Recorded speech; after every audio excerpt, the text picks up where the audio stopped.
Hi, my name is Sally, and I am 37 years old. It's been a year or two since these events happened, but I still think about them a lot, so I wanted to share my story with anyone who wanted to listen. The story starts with my dad.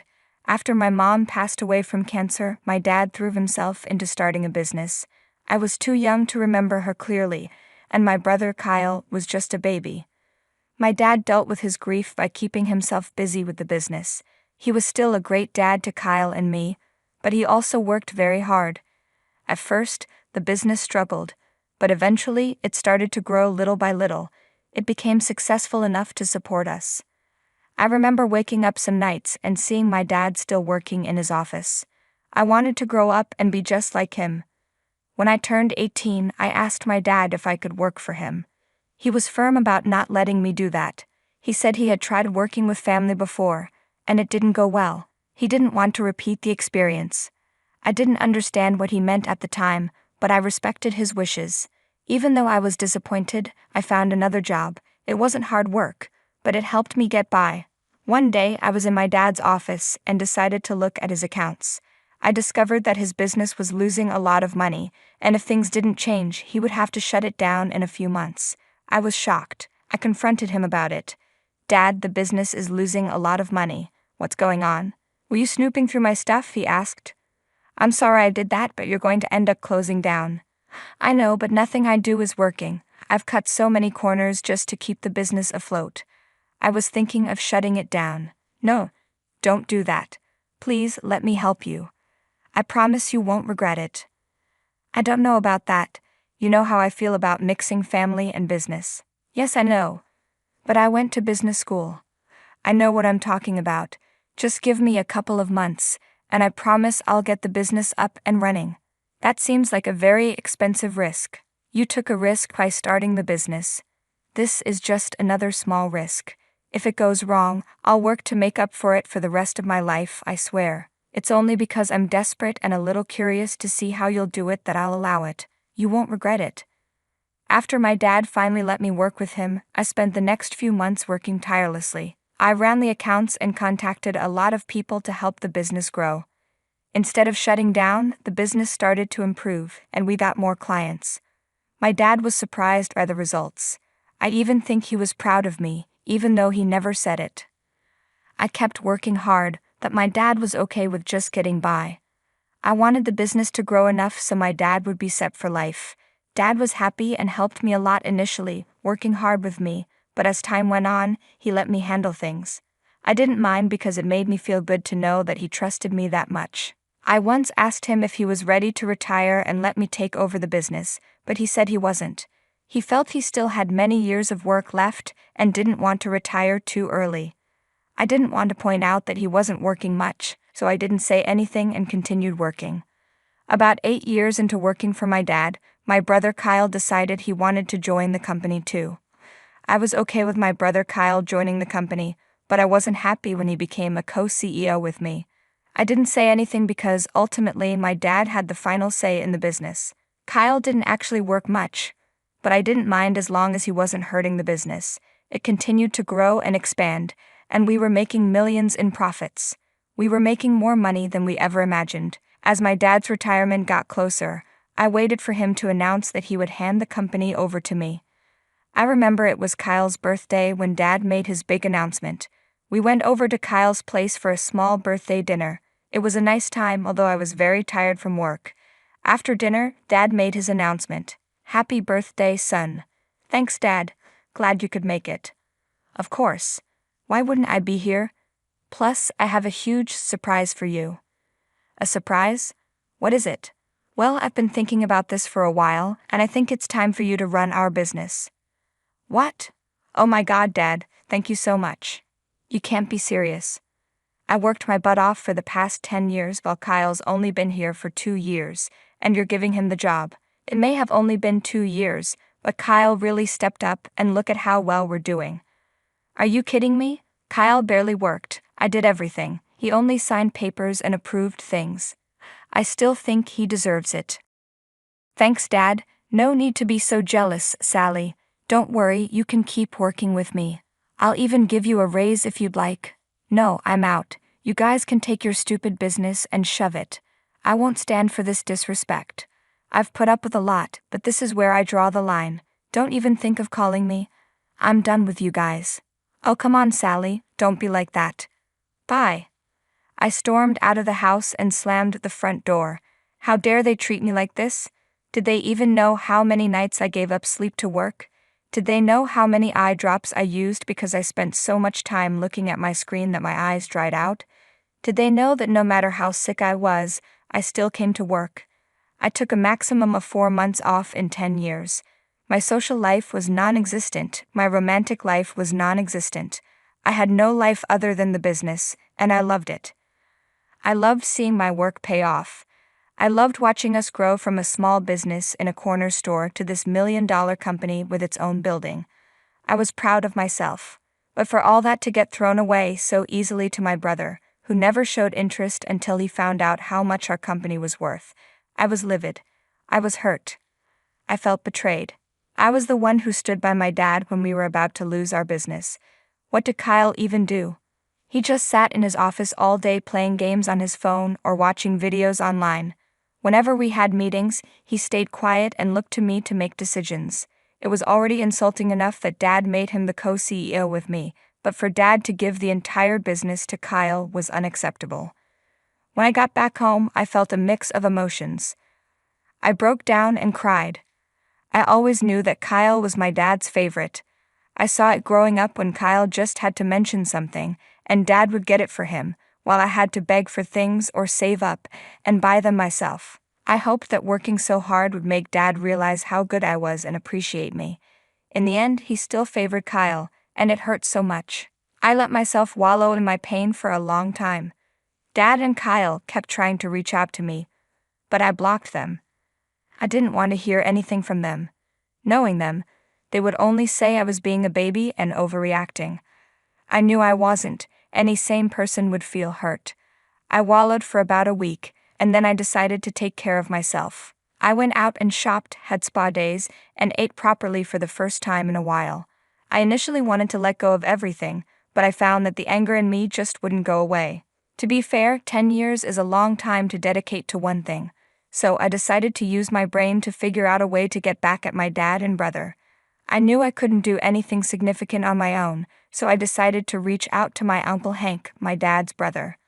Uncle Hank had his own business, and he and my dad had a falling out about 14 years ago, but I never knew why. I was just hoping that reaching out to him would be my lucky break. When I told Uncle Hank what my dad had done, he said he would come over and help me get even. I was excited. I guessed that my uncle was still upset about whatever my dad did that caused their falling out. I remember Uncle Hank and Dad being super close when I was growing up, and then suddenly, Uncle Hank stopped coming around. When I asked Dad about it, he just said they had a fight, and that Uncle Hank wouldn't be coming over anymore. Uncle Hank didn't hold it against us kids and still found ways to stay in touch. Kyle didn't really care, but I loved Uncle Hank. He was this happy-go-lucky guy who always knew how to make a good joke. Plus, he spoiled me a lot. I guess he saw how spoiled Kyle was and decided to treat me the same. Uncle Hank showed up at my place about 3 hours later. Hey Sally, sorry for the delay. I got caught up in some work and then traffic. It's okay, come in. So my piece of crap brother used you to help grow his business and then kicked you out, huh? That sounds familiar. Yeah, it sucks. What do you mean by familiar?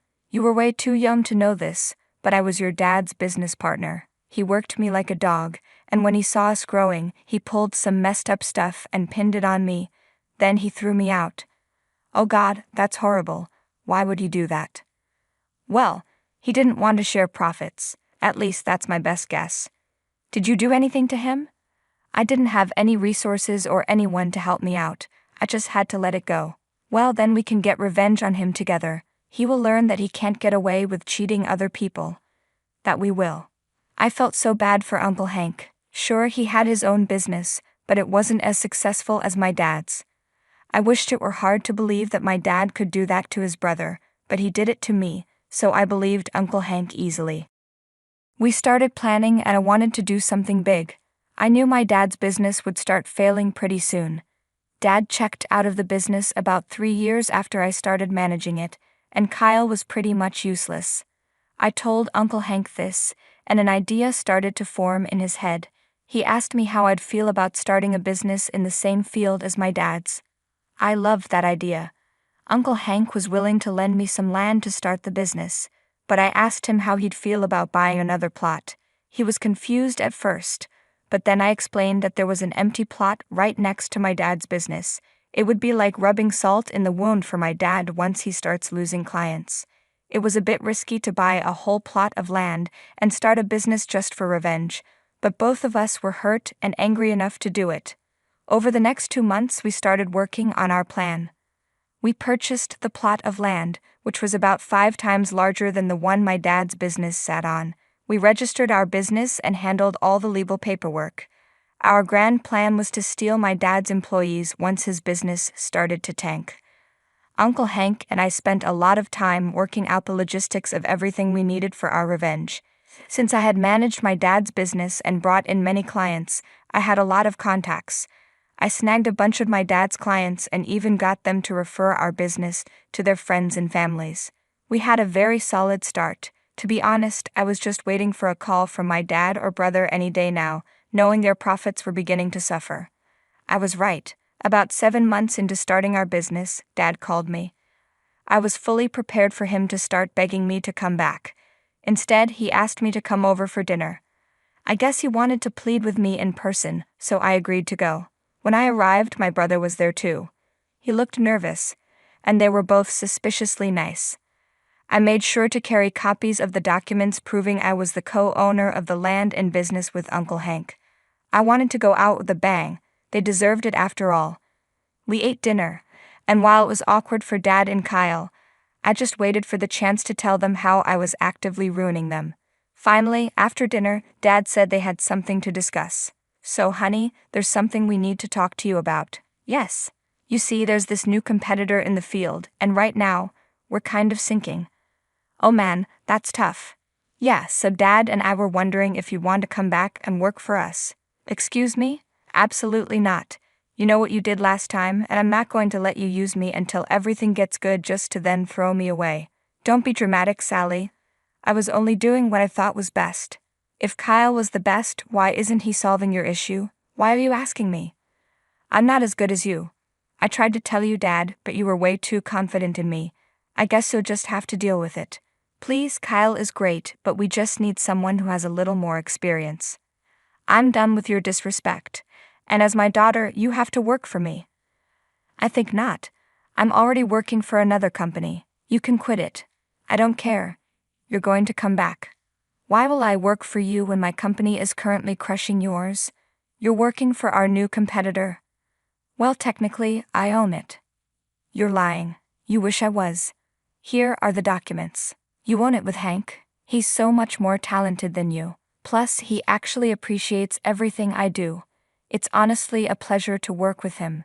How can you do this to your family? The same way you could do it to Uncle Hank and me. I will obliterate your company and leave you both in the dust. All the best. Dad tried to call out for me as I made my way to leave, but I didn't pay him any mind. My face hurt from smiling so hard. Finally, Uncle Hank and I had gotten our revenge. My dad and Kyle were going to learn why it's so wrong to cheat family. Buying the land and starting the business was only the beginning. Thanks to my good rapport with a few of the employees at Dad's business, I spread rumors about the company's instability and the possibility of most employees losing their jobs. I also began circulating rumors about job openings at my new company. We had a lot of applicants. It wasn't an issue hiring them because I knew all of them had strong work ethics and could deliver good results on time.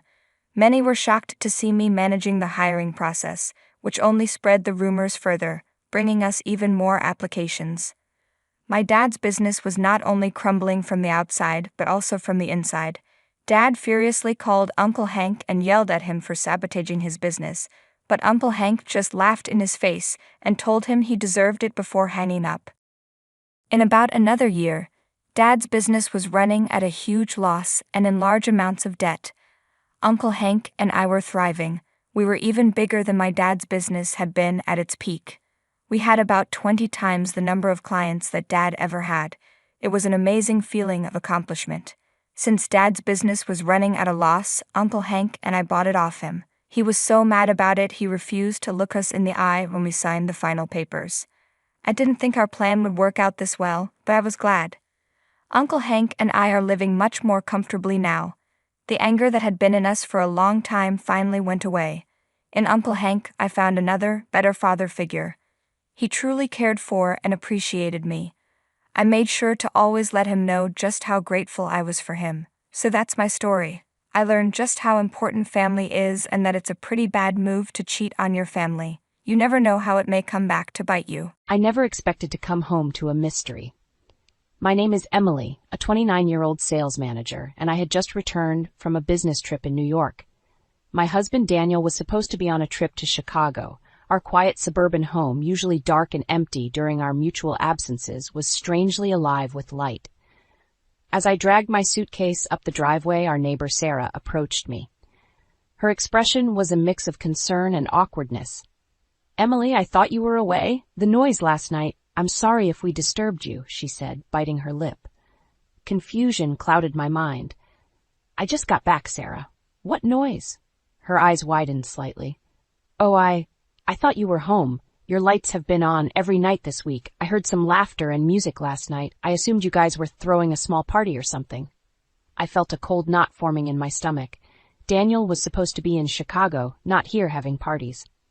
"No, it wasn't us. Daniel's away on business," I responded, trying to keep my voice steady. Sarah's face mirrored my confusion. "That's odd. Well, welcome back, Emily." With that, she retreated, leaving me with a growing sense of unease. Inside, the house felt different. It was too neat. The air held a faint scent of perfume, not mine. I moved through the rooms, my heart racing. Then I saw them. A pair of red high heels by the bed, shoes I had never seen before. They sat there, silently screaming a truth I wasn't ready to face. I needed answers, and I needed them fast. Dialing my in-laws, I put on my best cheerful voice. "Hi, Linda. Hi, George. I have a great idea. How about a surprise dinner for Daniel? He's supposed to come back tomorrow. Let's pretend I'm still away and give him a surprise welcome." Their enthusiastic agreement did little to ease the dread coiling in my gut. As I ended the call, I knew one thing for sure. Something was terribly wrong, and I was about to uncover it. The stage was set, and the players were about to assemble. The truth awaited, and I wasn't sure I was ready for it. The evening was cool and quiet as Linda and George, my in-laws, pulled into our driveway. Their faces were bright with excitement for the surprise. I greeted them with a forced smile, masking the turmoil inside me. "Emily, darling, this is such a fun idea. Daniel will be so surprised," Linda chirped as she hugged me. I nodded, leading them inside. "He thinks I'm still out of town. Let's hide in the living room and wait for him to arrive." The tension was palpable as we settled in. The unfamiliar pair of high heels I had found earlier glared at me from the corner, a stark reminder of the betrayal lurking in my own home. An hour passed, and then we heard the front door open. My heart pounded in my chest as we heard footsteps approaching. The living room door swung open, and there stood Daniel, frozen in shock. "Emily? Mom? Dad? What's going on?" His voice faltered, eyes darting nervously. "Surprise!" Linda exclaimed, but her smile faded as she took in Daniel's guilty expression. "Daniel, why are you so surprised to see your wife in her own house? And why do we hear rumors that you've been here all week?" George's voice was stern, his usual jovial demeanor gone. Daniel's face flushed red. I had to come back early, work stuff. I didn't tell Emily because I wanted to surprise her." I stepped forward, holding up the red high heels. "And who do these belong to, Daniel? Surprising me with a guest." His eyes widened in panic. That's not what it looks like, Emily." Before he could say more, we heard a noise upstairs. Footsteps. Slowly descending. I felt Linda and George's bewildered gaze on me as a young woman appeared at the foot of the stairs. It was Rachel, a former colleague known for her flirtatious behavior and disregard for boundaries. "Daniel, who are all these people?" Rachel asked, her voice dripping with feigned innocence. The room fell silent.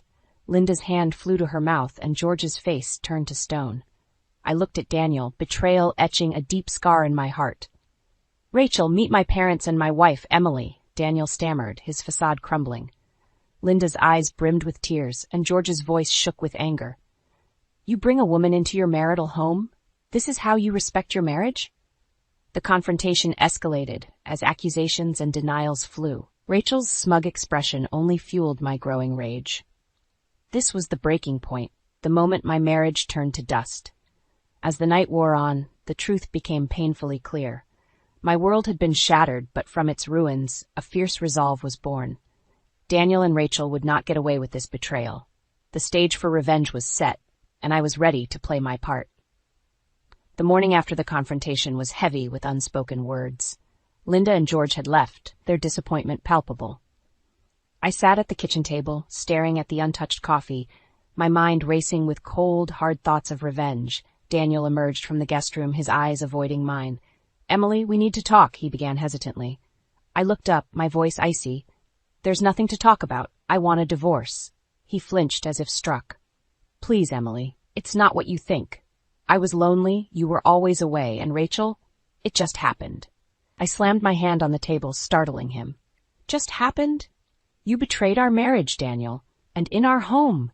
There's no excuse for that." Daniel's attempts at explanation were feeble, filled with cliches and blame-shifting. It was clear he was more concerned about being caught than the actual infidelity. I stood up, my decision firm. "I'll be contacting a lawyer today. I want you out of this house." "But Emily, this house, it's ours," he protested weakly. "No, Daniel, it's mine. You forget, your credit was a mess. This house is in my name only. And remember, you've never paid a dime towards the mortgage." His face paled, realization dawning. I didn't care. The man I loved had been a facade, and I was done playing the forgiving wife. As I walked away to make the call, I could feel his eyes on my back, filled with desperation and regret. But it was too late. My heart had turned to stone. The lawyer was sympathetic and efficient. "You have a strong case, Emily, especially considering the infidelity and the financial aspects." I nodded, feeling a sense of empowerment. "I want to sue for emotional distress as well. He's not going to walk away from this unscathed." "Understood," the lawyer replied. "We'll make sure he pays for what he's done." Word of Daniel's infidelity spread like wildfire, tainting his reputation. Colleagues and friends looked at him differently now. He had become a pariah, an outcast in the community we once shared. As I lay in bed that night, the silence of the house was a stark contrast to the chaos in my heart. The path of revenge was lonely, but necessary. Daniel had to learn that his actions had consequences. This was just the beginning. The weeks following the revelation were a blur of legal consultations and cold, sleepless nights. My resolve for revenge never wavered, even as Daniel's pleas for forgiveness became more desperate and frequent. One afternoon, as I was sifting through divorce papers, the doorbell rang. Standing outside was Rachel, her face a mask of arrogance and defiance. "Can we talk, Emily?" she asked, trying to push past me into the house. I blocked her path, my voice steady but cold. "There's nothing to discuss. You're not welcome here." Rachel's eyes flashed with anger. "Daniel loves me. You can't just throw him out like this. It's not fair." I couldn't help but laugh bitterly. "Fair? You talk about fairness after sneaking around with my husband? You're as delusional as he is." Her face contorted with fury. "You're ruining his life, and for what? Revenge? You're pathetic." I stepped closer, my voice laced with venom. "No, Rachel, what's pathetic is a woman who preys on a married man. You both deserve what's coming to you." She scoffed and turned away, but not before I saw the uncertainty flicker in her eyes. They knew their affair wasn't just a harmless fling anymore. It had consequences, and they were just starting to feel them. The news of the lawsuit and divorce spread like wildfire. Daniel's reputation at work crumbled. Whispers followed him everywhere, and his professional relationships soured. Rachel, too, found herself isolated, her manipulative charm no longer effective. The day Daniel was let go from his job, he came to me, a broken man. "Emily, please. I've lost everything. My job, my reputation. Isn't that enough?" I looked at him, feeling nothing but disdain. "You should have thought about that before you betrayed me. This is the bed you've made, Daniel. Now lie in it." As I closed the door on his pleading face, a sense of satisfaction washed over me. This was the revenge I had sought, to see him lose everything, just as I had lost my trust and love for him. But even as I savored the moment, a hollow feeling lingered in my heart. Revenge had its price, and I was beginning to understand the cost. The divorce proceedings were a cold, methodical process. Each session in the lawyer's office was a reminder of the irrevocable damage Daniel had inflicted on our marriage. He seemed to shrink with each meeting, a shadow of the confident man I had married. One day, as the autumn leaves began to turn, I received a call from Linda. Her voice, usually warm and cheerful, was heavy with disappointment. "Emily, we saw Daniel yesterday. He's not doing well." I paused, unsure how to feel. "Linda, he made his choices." "I know, dear, but he's our son. He's lost his job, his friends. Now he's talking about leaving town. It's just heartbreaking to see him like this." I sighed, a part of me softening. "I understand, Linda, but he brought this on himself. I'm moving on with my life." The call ended on a somber note. I couldn't deny a twinge of pity for Daniel, but it was drowned out by the echo of his betrayal. A week later, Daniel's voice came through my phone, small and defeated. "Emily, the company let me go. They said it was because of the lawsuit and the scandal. I've got nothing left." His words should have brought me satisfaction, but all I felt was emptiness. "You should have thought about the consequences, Daniel. I hope you find a way to rebuild your life, but it won't be with me." Hanging up, I realized the revenge I had sought was a hollow victory. Yes, Daniel was paying for his actions, but the cost was higher than I had anticipated. It wasn't just his life unraveling, it was a part of mine too. As the days passed, the house felt more like a shell, a reminder of a life that once was. My victories in court, the compensations, the apologies, they all felt meaningless. The finality of the divorce papers was a stark, unyielding end to a chapter I once cherished. I began to understand that revenge, no matter how justified, doesn't always bring the closure one seeks. It was a lesson learned in the hardest way, through the pain of a broken heart and a broken marriage. Time, they say, heals all wounds. It was a slow, painful process, but gradually the raw edges of betrayal and anger began to fade. I immersed myself in work and reconnected with old friends, building a life that was entirely my own. 2 years had passed since the divorce when I met Alex. He was different from anyone I'd ever known, kind, understanding, and with a warmth that seemed to light up the darkest corners of my past. With him, I rediscovered what it felt like to trust and love again. One evening, as we sat watching the sunset, Alex took my hand. "Emily, I know your past has been painful, but I want to be part of your future. Will you marry me?" The proposal was simple, yet it filled me with a sense of hope I hadn't felt in years. "Yes, Alex, I would love that." We married in a small, intimate ceremony. It was a new beginning, a chance to leave the shadows of the past behind. A year into our marriage, I found out I was pregnant. The news brought a joy so profound, it eclipsed the lingering bitterness of my previous marriage.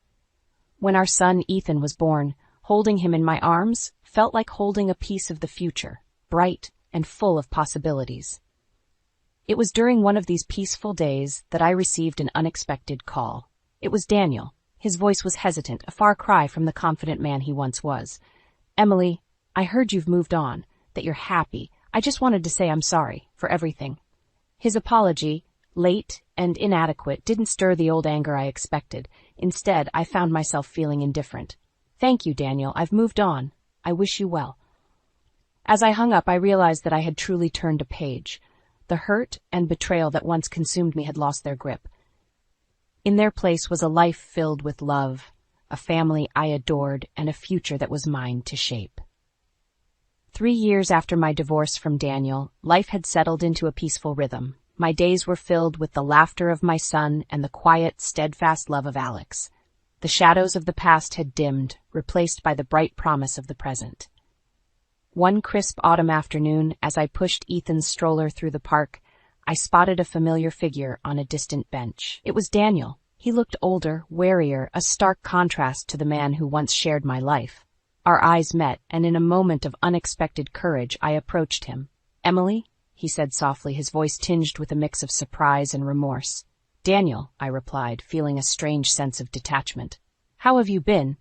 He glanced at Ethan, then back at me. "I've been surviving. Seeing you now with your son, you look happy." "I am," I said, not without a sense of pride. "Life has moved on, Daniel. I've found happiness again." He nodded, looking down at his hands. "I never did. After everything that happened, after losing you, my job, I realized the cost of my mistakes, but it was too late." His words were heavy with regret, but they no longer had the power to hurt me. We all make choices, Daniel, and we live with them. I hope you find some peace. He looked up, his eyes meeting mine. I'm glad you're happy, Emily. You deserved better than what I gave you. I'm truly sorry. As I left the park that day, with Ethan babbling happily in his stroller, I felt a sense of closure. The final chapter of a painful part of my life was concluding, and the future stretched out before me, filled with hope and light. In the end, the greatest revenge was not in seeing Daniel suffer, but in building a life of joy and love beyond him. A life where the scars of the past were just faint lines, testaments to my strength and resilience. I walked home that day with a light heart, ready to embrace whatever lay ahead. The journey had been long and fraught with pain, but it had led me to a place of peace and contentment, and for that, I was profoundly grateful. The whispers started at my wedding. I could hear them between the clinks of champagne glasses and forced laughter. Gold digger, trophy wife, daddy issues. I'm Layla, and at 32, I married the love of my life, who happened to be 35 years my senior. The judgment in people's eyes burned, but Charles' warm hand in mine was all that mattered. Did you see her dress? Probably cost more than my car. I overheard Harvey mutter to Sterling during our garden party 6 months later. The brothers huddled near the fountain, pretending to admire the roses Charles and I had planted together. Dad's lost his mind, Riker chimed in, swirling his whiskey. She's barely older than us. I busied myself arranging appetizers, pretending not to notice. Charles appeared behind me, wrapping his arms around my waist. They'll come around, my dear, he whispered, but his voice carried the same wheeze that had been worrying me for weeks. Charles, maybe you should sit down. You're looking pale. I guided him to a nearby chair, earning eye rolls from his sons. Playing nurse already? Riker approached, his designer shoes crushing our freshly laid mulch. Practicing for when he's bedridden? That's enough. Charles's voice, though weakened, still commanded respect. Layla is my wife, and you will treat her accordingly. The party continued with artificial pleasantries, but I couldn't shake the chill of Riker's words. Later that evening, I found Charles in his study, reviewing documents with Patricia, his lawyer and longtime friend. Everything's in order, Patricia assured him, catching my eye with a knowing smile. The video recording is complete, and the papers are filed. Video recording? I asked, setting down Charles' evening tea. Charles reached for my hand. Just ensuring our future is secure, my love. You know how particular I am about details. A coughing fit seized him, and I rushed to his side with water. Through the study's window, I spotted Riker and Harvey in intense conversation by their cars, heads bent together like conspirators. I don't trust them, Yvonne, my best friend, said later that night over the phone. The way they look at you, Layla, it's predatory. Charles trusts me, I replied, watching him sleep peacefully beside me. That's all that matters. But the next morning, I discovered a printed email in Charles's printer tray. It was from Riker to his brothers. We need to act soon. Dad's health is declining faster than expected. That little gold digger won't know what hit her.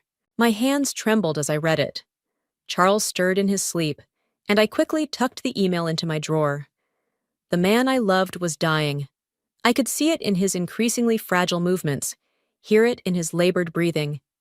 His sons were circling like vultures, but I wouldn't let them destroy what we had built. I made an appointment with Dr. Matthews, I told Charles over breakfast. Your cough is getting worse. Ha, always taking care of me, he smiled, reaching across the table. His hand trembled slightly. That's why I fell in love with you, Layla. Your heart. Sterling appeared in the doorway, his expression darkening at our intimate moment. The board meeting starts in an hour, Dad, if you're feeling up to it. Of course. Charles stood, swaying slightly. I steadied him, earning a glare from Sterling. I can drive you, I offered. He doesn't need a babysitter, Sterling snapped. No, but I'd like my wife's company. Charles kissed my cheek, and we left Sterling seething in the doorway. In the car, Charles's breathing grew more labored. Promise me something. he said, taking my hand. Promise you'll stay strong, no matter what happens. Charles, don't. Promise me, Layla. They'll try to break you, but you're stronger than they know. Patricia has everything ready. I squeezed his hand, fighting back tears. I promise.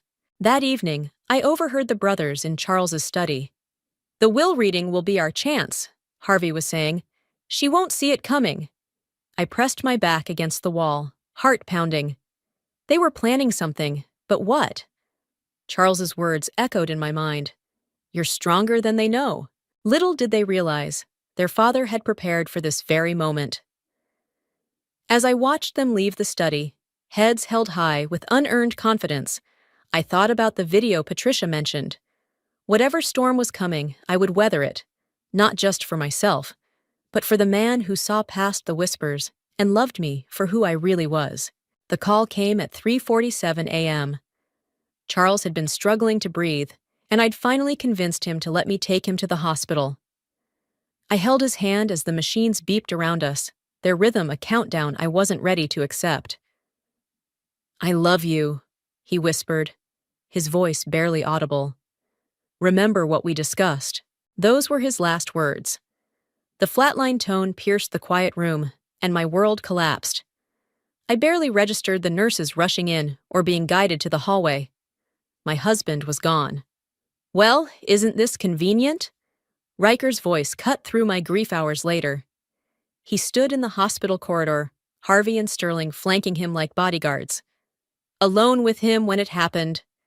Don't you dare, I warned, my voice raw from crying. Don't you dare make this about money right now. Everything's about money with you, isn't it? Sterling sneered. Patricia arrived before I could respond, her heels clicking purposefully down the hallway. Boys, this is hardly the time or place. Your father just passed away. Our father, Harvey emphasized, whom she manipulated until his dying breath. 3 days later, we gathered at the house for what was supposed to be a family dinner before the funeral. The tension could have been cut with a knife. When's the will reading? Riker demanded, stabbing at his untouched steak. Your father's body isn't even cold, Patricia responded sharply.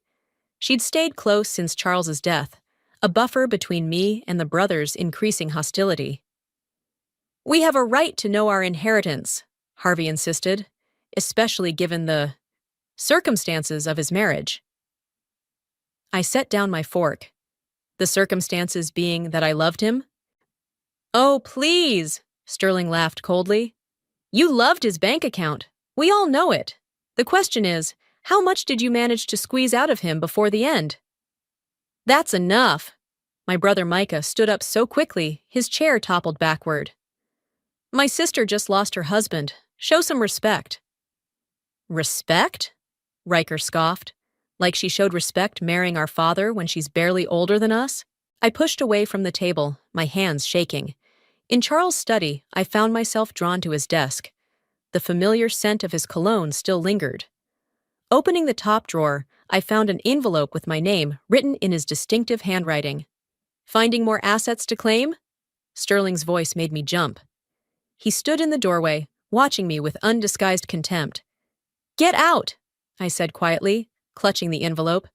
This is our father's house. You're the one who needs to get out. Actually, Patricia appeared behind him, this is still Layla's house, at least until the will reading. I suggest you remember that. After they left, I opened the envelope with trembling fingers. Inside was a single note. My dearest Layla, when the storm comes, remember the video. Trust Patricia. All my love, Charles. The video. The one they'd recorded in the study. What had Charles planned? They're going to try to take everything, Yvonne said later that night, sitting with me in the kitchen. You know that, right? Let them try. I pulled out Charles's note. He knew this would happen. He prepared for it. Mrs. Wright? Our housekeeper appeared in the doorway. Mr. Riker is in the garage, going through Mr. Charles's files. I found him rifling through cabinets, papers scattered everywhere. Looking for something? He didn't even have the decency to look embarrassed. Just collecting what's mine. Nothing is yours yet, I reminded him. The will reading isn't until tomorrow. You really think you've won, don't you? He stepped closer, trying to intimidate me with his height. Think you've secured your future by seducing an old man. I loved your father, I said firmly. Something you clearly know nothing about. Love? He laughed. Tomorrow you'll learn what really matters in this family. And it isn't love. That night, I couldn't sleep. I kept reading Charles's note, thinking about the video he'd mentioned.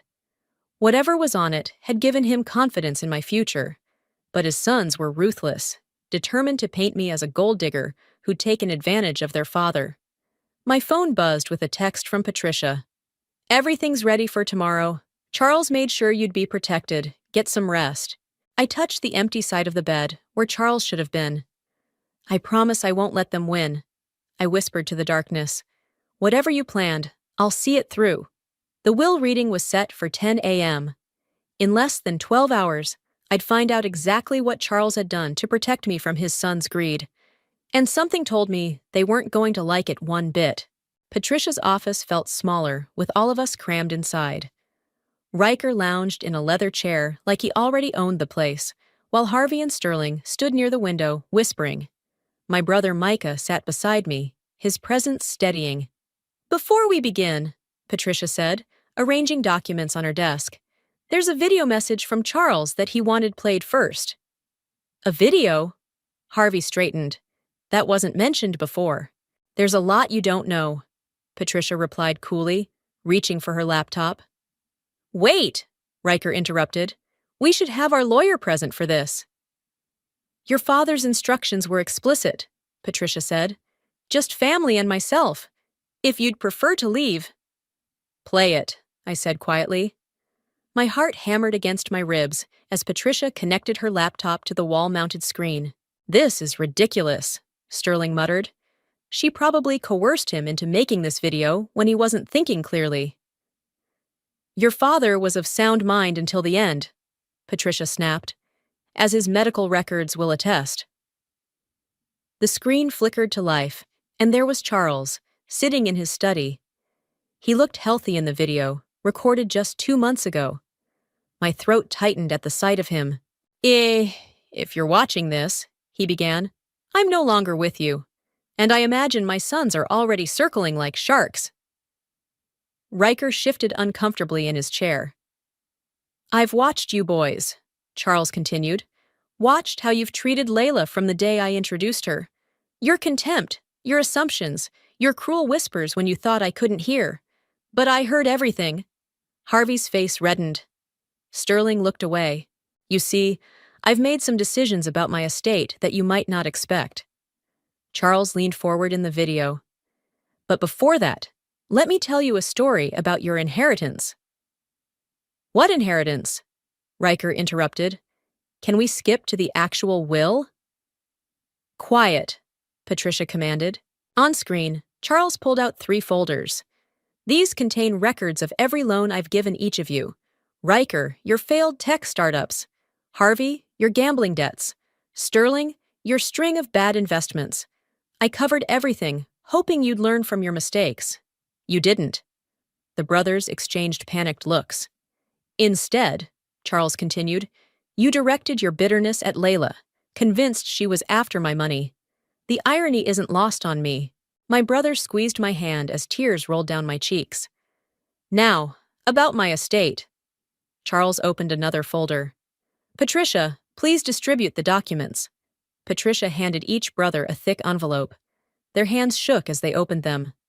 These are loan repayment schedules, Charles explained. Every penny I've given you over the years, with interest, due immediately upon my death. This is insane! Harvey exploded, papers scattering across the floor. He can't do this. He can. And he did, Patricia said calmly. Keep watching. Layla, Charles's voice softened. My love, open the locked drawer in my study desk. The key is with Patricia. Patricia handed me a small silver key. We can pause. No, I said firmly. Let it play. In that drawer, Charles continued, You'll find documentation of every charitable foundation I've established in your name. While my sons were borrowing millions, you were helping me plan homeless shelters and scholarship programs. That's the difference between greed and love. Riker stood up so fast, his chair toppled backward. This is fraud. She manipulated him. Sit down, Patricia ordered. We're not finished. As for my actual estate, Charles said, I've left specific instructions with Patricia. But know this, those who showed kindness will find kindness in return. Those who showed only greed, he shrugged. Well, karma has a way of balancing the scales. The video ended. Silence filled the room. This isn't over, Sterling threatened, pointing at me. We'll contest it. You're welcome to try, Patricia said, pulling out more documents. Your father made everything legally binding, including those loan repayments. You planned this, Harvey accused me. You turned him against us. No, I stood up, finding strength in Charles's recorded words. You did that all by yourselves. The estate details, Patricia continued over their protests, will be disclosed once Layla opens that drawer. Shall we head to the house? As we left Patricia's office, I caught Riker making a furious phone call, probably to his lawyer. Harvey looked shell-shocked, while Sterling kept rereading his loan documents in disbelief. You okay? Micah asked quietly as we walked to our cars. I nodded, clutching the small silver key. Charles knew exactly what he was doing. He protected me in the best way possible, by letting them reveal who they truly are. The drive back to the house felt like the calm before a storm. Whatever waited in that locked drawer, I knew one thing for certain. Charles had just turned his son's greed into their downfall. The study still smelled like Charles. Standing before his desk, memories flooded back. Late nights discussing charity projects, morning coffee while he read the paper, stolen kisses between meetings. The silver key felt heavy in my hand. Get on with it, Riker demanded from the doorway. His lawyer had arrived, a sharp-faced woman who kept checking her phone. This is a private moment, Micah stepped between us. Private? In our father's house? Sterling scoffed. Patricia cleared her throat. Actually, about that ownership claim. She pulled out another document. Charles transferred the house deed to Layla 3 months ago. He what? Harvey snatched the paper. This can't be legal. Completely legal, Patricia smiled. Now, shall we proceed? My hands trembled as I inserted the key into the drawer. Inside lay a leather portfolio and a USB drive labeled, Watch Me First. Another video? Sterling groaned. How many recordings did he make? Patricia connected the USB to Charles's laptop. The screen flickered, showing Charles and me in this very study exactly 1 year ago. Is this recording? Charles asked someone off screen. Then to me, Layla, darling, tell me again about your idea for the women's shelter. I watched myself sit forward eagerly.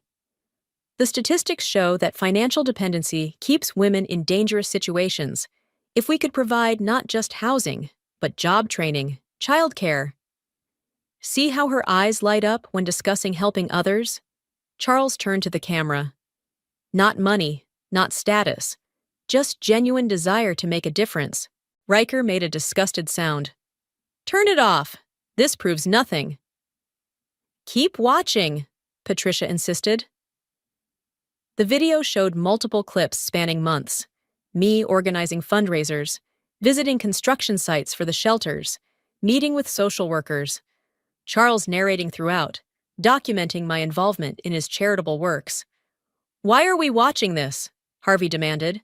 Because, Charles's voice grew stronger, this proves Layla's character. Every decision she helped make, every project she championed, was about helping others. While you three, he sighed. Well, let's review your contributions. The video shifted to security footage. Riker arguing with Charles about another failed startup. Harvey begging to cover gambling debts. Sterling demanding money for a sure-thing investment. Turn it off! Riker lunged for the laptop, but Micah blocked him. That's enough! The lawyer finally spoke up. This video seems deliberately edited to show the truth, Patricia finished. Now, Layla, the portfolio, please. Inside were detailed records of every charitable foundation Charles had established, with me listed as executive director. But there was more. Documentation of every loan his sons had taken, every failure they'd hidden, every scheme they'd attempted. Dad kept all this?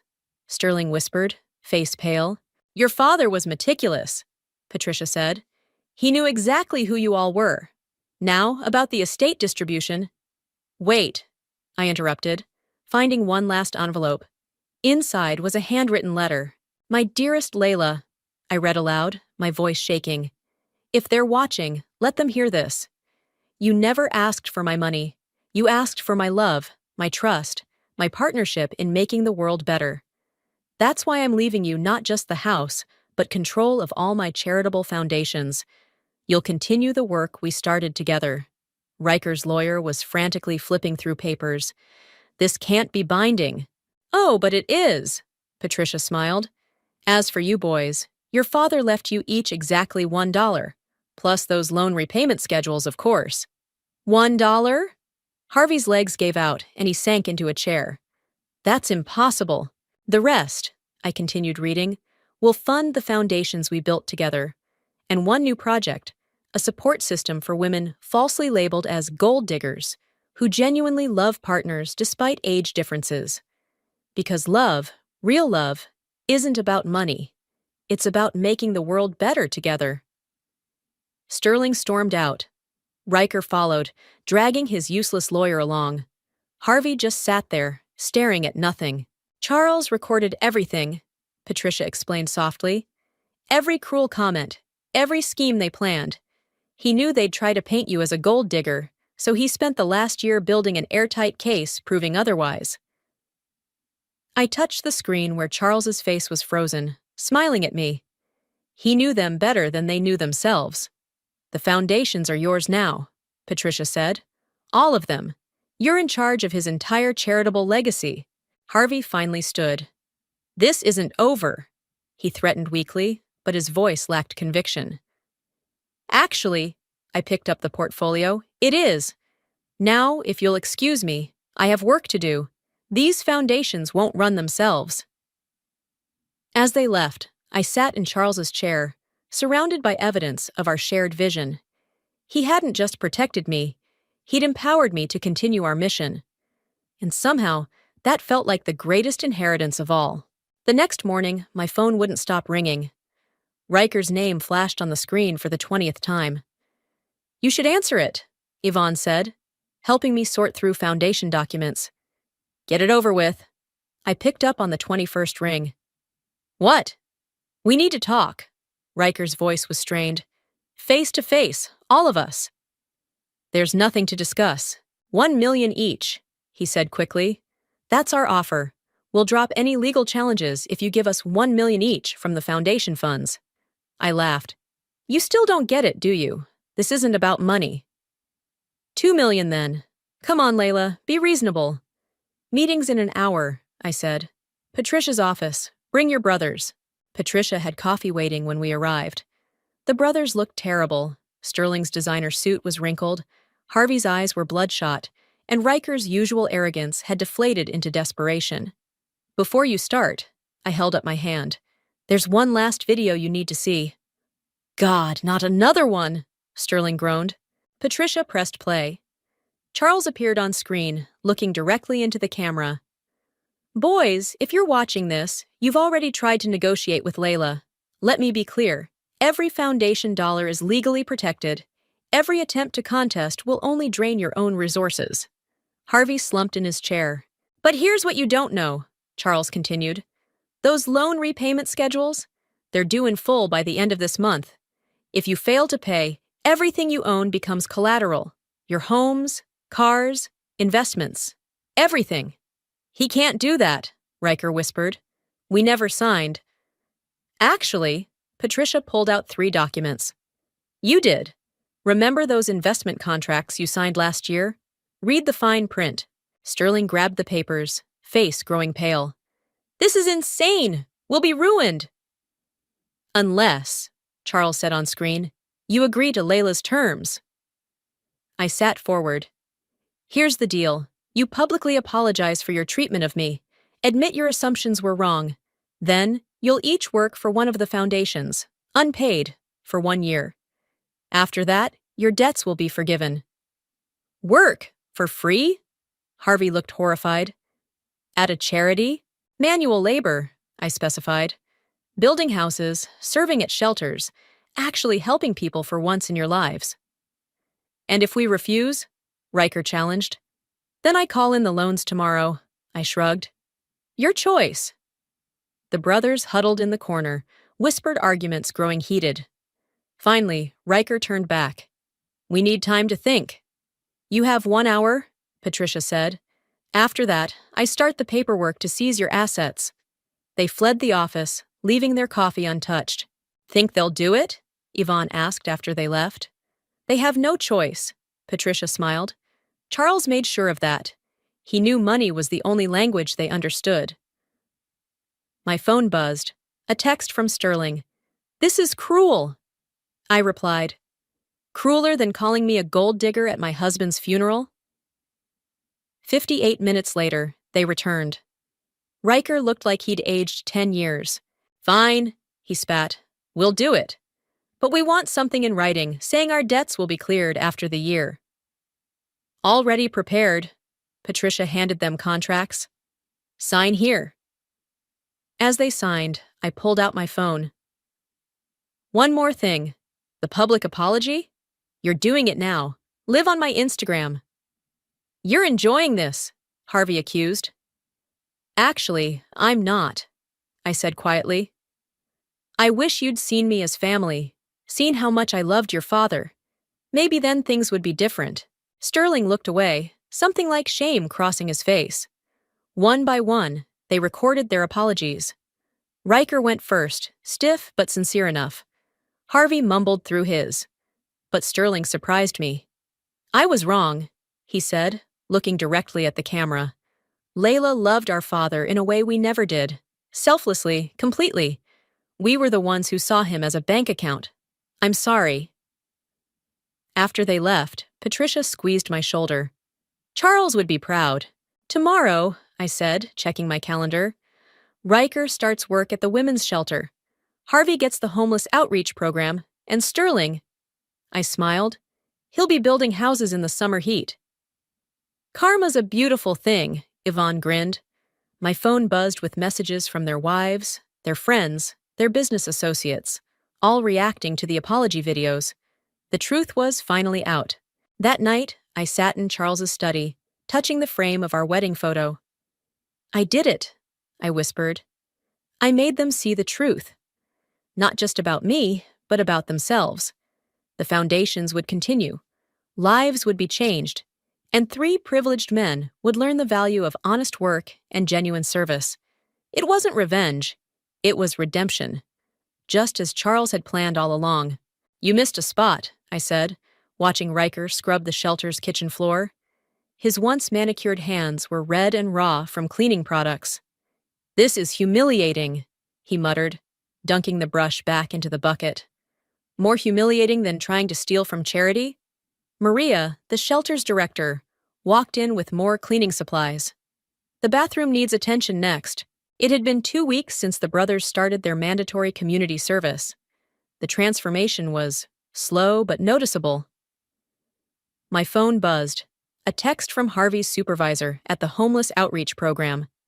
He actually showed up early today, still complaining, but he's learning. Layla! Sterling's voice called from outside. I walked out to find him shirtless, sweating under the summer sun, helping frame a new house. Can we talk? Need a break already? No. He wiped his forehead. I met someone. The woman whose house we're building. Single mom, 3 kids, escaped an abusive marriage. She told me her story. I waited. Dad would have helped her, wouldn't he? Even before he met you? Yes, I said softly. He would have. I never knew what these foundations actually did, Sterling admitted. The real impact they have. Before I could respond, my phone rang. Patricia's number. "Turn on the news," she said without greeting. Now. Inside the shelter's office, I flipped on the TV. A reporter stood outside our main foundation building. Sources claim the Wright brothers are contesting their father's will again, this time alleging video tampering and coercion. What? I spun to face Sterling. Are you serious? He looked genuinely shocked. I didn't know about this. Must be Riker. He was meeting with lawyers last night. I stormed into the kitchen. Riker was gone. He got a call and left 10 minutes ago, Maria reported. Said it was an emergency. My phone exploded with notifications. Social media was already buzzing with the news, undoing all the progress from their public apologies. Emergency Foundation meeting, I texted Patricia. 1 hour. At the office, Harvey was waiting. I had nothing to do with this, he said immediately. The outreach program. It's changing how I see things. Save it, I snapped, just as Patricia arrived with a thick folder. Your brother, she said to Harvey, just made a huge mistake. Show them. She spread out documents across the conference table. Charles anticipated this. There's a clause in their contracts. Any legal challenge during their service year triggers immediate asset seizure. No warnings, no negotiations.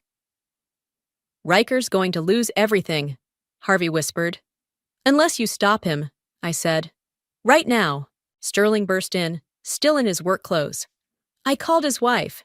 She said he's meeting the lawyers at the courthouse in 20 minutes. Then what are we waiting for? Harvey grabbed his keys. We found Riker on the courthouse steps, surrounded by reporters. His lawyer was mid-speech about video manipulation and undue influence. Stop! Harvey's voice boomed across the plaza. Brother, you need to stop. Stay out of this, Riker hissed. Show him, I told Patricia. She handed Riker the clause documents. His face went from confident to terrified in seconds. It's not just you, Sterling said quietly. Think about Sarah, the kids. You'll lose everything. The foundations, Harvey added. They're actually helping people, Riker. Real people. Come back to the shelter. See for yourself. Reporters pressed closer, cameras rolling. Riker looked at his lawyer, then at me. If I drop this, you keep your assets, Patricia confirmed, but you finish your year of service. All of it. He closed his eyes, handed the papers back to his lawyer. Press conference canceled. No comment. The reporters groaned, but kept filming as Riker turned to me. I'm sorry, he said, loud enough for the cameras to catch. Again, for everything. Back at the shelter, Maria had him clean the bathrooms twice for disappearing. I watched him work, remembering Charles's words about redemption. Your father planned for everything, Patricia said, reviewing the contract clause. He knew Riker would try something like this. He knew his sons, I agreed, and he knew they needed this wake-up call. My phone buzzed. A message from the woman whose house Sterling was helping build. Your brother-in-law spent his lunch break playing catch with my kids. Whatever you're doing, it's working. That evening, I found Harvey sorting donations at the outreach center, long after his required hours. Why are you still here? I asked. He paused, holding a child's coat. Dad used to say money wasn't real wealth. I never understood that until now. I left him there, drove home to Charles, our house. In the study, I touched the photo of us on our wedding day. You were right, I whispered. Sometimes people need to lose everything to find what matters. The foundations would continue. And maybe, just maybe, 3 brothers would find their redemption in the process. 6 months into their service, the annual foundation gala arrived. I stood at the podium, surveying the crowd of donors and beneficiaries. Where's Riker? I whispered to Patricia. He was supposed to speak about his experience at the women's shelter. Running late, she checked her phone. Traffic. The doors burst open. Riker rushed in, but he wasn't alone. Sarah, one of the shelter residents he'd been working with, followed with her 2 small children. Sorry, he panted, reaching the stage. Sarah's babysitter canceled. I couldn't let her miss this. I blinked in surprise. The Riker I'd known 6 months ago wouldn't have cared. Ladies and gentlemen, I addressed the crowd, Tonight we celebrate not just our foundation's achievements, but the power of transformation. I'd like to introduce Riker, who has a story to share. He approached the microphone, straightening his tie. 6 months ago, I thought I knew everything about wealth. I was wrong. His voice cracked. True wealth isn't in bank accounts. It's in the smile of a domestic violence survivor when she gets her first apartment. It's in her children feeling safe for the first time in years. Sarah wiped tears from her eyes, hugging her kids closer. My father knew this, Riker continued. He tried to teach us, but we were too blind to see, until now. Harvey stood up from his table. May I? He gestured to the microphone. Last week, Harvey said, taking the stage, a homeless veteran I've been working with got a job. When he told me, he hugged me and cried. Me, the guy who used to spend his father's money at casinos. That hug was worth more than any jackpot. Sterling joined them, still wearing his construction site boots. The house we finished today, it's for a family of 5 who've been living in their car. The youngest daughter asked if she could paint her room purple. He smiled. So I stayed late to help her do it. The crowd was silent, captivated. Our father, Riker's voice strengthened, married a woman who understood what he'd known all along, that true legacy isn't measured in dollars. Layla, he turned to me, we were wrong about you, completely wrong. Suddenly, Patricia rushed to the stage, whispering urgently in my ear. The lawyers found something in Charles' private vault. You need to see this now. In a back room, she played a video on her tablet. Charles appeared, looking frail but determined. If you're watching this, he said, my sons have completed at least 6 months of service. Patricia, show them the final document. She pulled out an envelope. Inside was a new will addendum. If they prove genuine change, Charles continued, if they demonstrate true understanding of our mission, they each receive a trust, not for themselves, but to establish their own charitable foundations. The brothers stared at the document in shock. Dad set this up? Sterling whispered. He never gave up on you, I said. He believed you could change. There's more. Patricia pointed to the screen.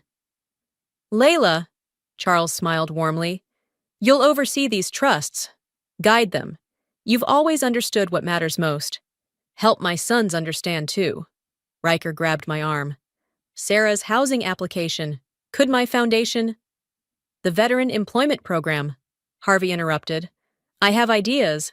Wait, I held up my hands. You have to complete the full year first. Prove this change is real. It is real, Sterling said quietly. That little girl's purple room? I'm going back tomorrow to help her decorate. Back in the gala, Sarah took the microphone. 6 months ago, I was terrified of men in suits. Then I met Riker, scrubbing toilets at the shelter. The crowd chuckled. He taught my son to tie his shoes, helped my daughter with homework. Small things that meant everything. Other beneficiaries stood up, sharing stories. The homeless veteran Harvey helped. The family moving into Sterling's latest house project. Charles Wright's legacy, Patricia addressed the crowd, isn't just in buildings or programs. It's in the transformation of his own family. Later that night, I found Riker in the shelter's playroom, reading a story to Sarah's kids. Harvey was planning a job fair with his veteran friends. Sterling had blueprints spread out, designing a playground for his next housing project. My phone buzzed, a message from Yvonne. Charles would be so proud right now. I watched the brothers, remembering Charles's words about karma and consequences. But this wasn't the karma of punishment. It was the karma of transformation. Dad knew exactly what he was doing, Sterling said, joining me. The money was never the real inheritance. No, I agreed. The real inheritance was this, the chance to become who you were meant to be. Outside, the city lights twinkled. Somewhere out there, more lives waited to be changed. And now, instead of 3 enemies, I had 3 partners in continuing Charles's true legacy. The final day of their mandatory service arrived with little fanfare. I found the brothers already at work. Riker organizing a job fair at the shelter, Harvey coordinating veteran housing placements, and Sterling supervising the completion of his 10th house. Ready for the final foundation meeting? Patricia asked. carrying a stack of folders into Charles's study. Almost. I touched the wedding photo on the desk. Just need to get something first. In the vault, behind Charles's old files, sat a small wooden box I'd never opened. Inside was a letter dated for this exact day, along with 3 identical envelopes. The brothers arrived looking different than they had a year ago. Gone were the designer suits and arrogant sneers. Riker's hands were calloused from honest work. Harvey's eyes held genuine compassion, and Sterling carried paint swatches for his next project. Before we discuss your trusts, I placed the envelopes before them. Your father left these for today. They opened them simultaneously. Inside each was a photo, Charles holding them as babies, along with handwritten notes. My son, Riker read aloud, voice catching. Today you understand what I've always known. True wealth lies in what you give, not what you take. Harvey wiped his eyes. I never stopped believing in you, even when you lost your way. Your mother would be proud of the man you've become, Sterling finished, hands shaking. Now, Patricia spread out the trust documents. Let's talk about your foundations. Actually, Riker interrupted, we have something to say first. He nodded to his brothers. Sarah's starting a counseling program for abuse survivors. I want my foundation to fund scholarships for women rebuilding their lives. Harvey leaned forward. The veterans taught me about brotherhood, loyalty.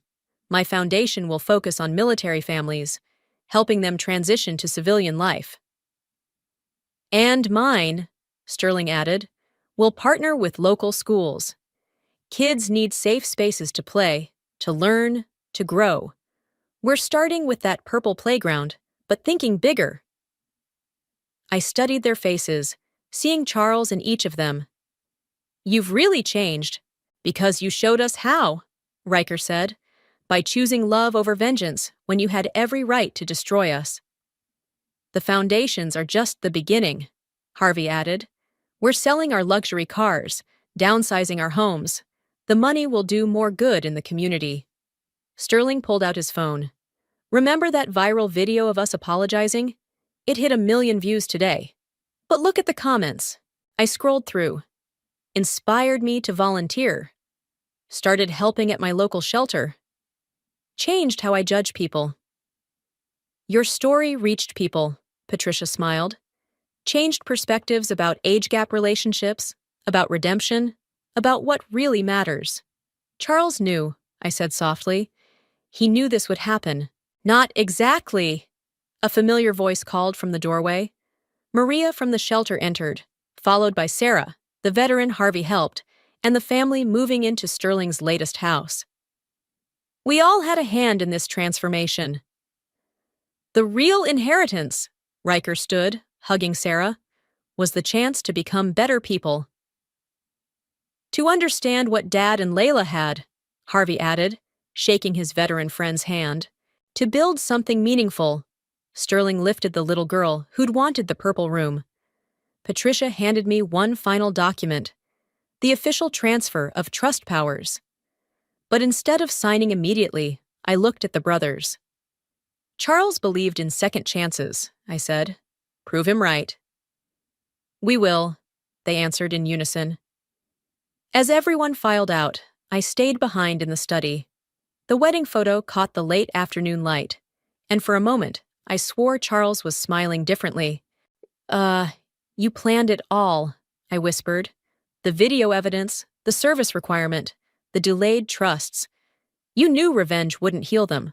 Only love could do that. My phone buzzed. A group text from the brothers. Meeting tomorrow to plan the joint foundation event? Sarah's bringing coffee, veterans are handling logistics, and the kids want to design posters. I smiled, remembering Charles's words about karma and consequences. He'd been right. The greatest consequence wasn't punishment, but transformation. His sons had lost their inheritance only to gain something far more valuable: purpose, compassion, and a chance to continue their father's true legacy. We did it, my love. I touched his photo one last time. We really did it. Outside, I could hear Riker laughing with Sarah's kids. Harvey discussing veteran outreach plans, and Sterling explaining playground safety features to excited parents.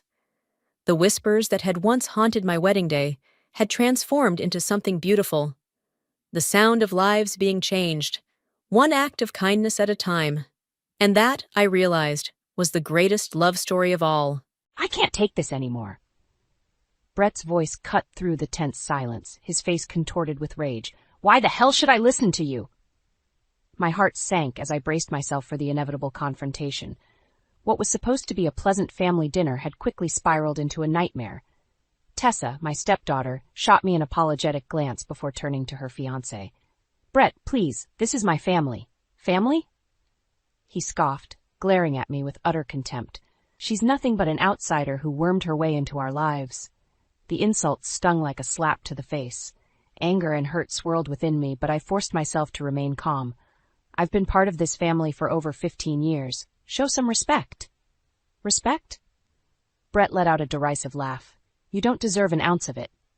Aaron, my husband, finally spoke up. That's enough, Brett. You've gone too far. But Brett wasn't done.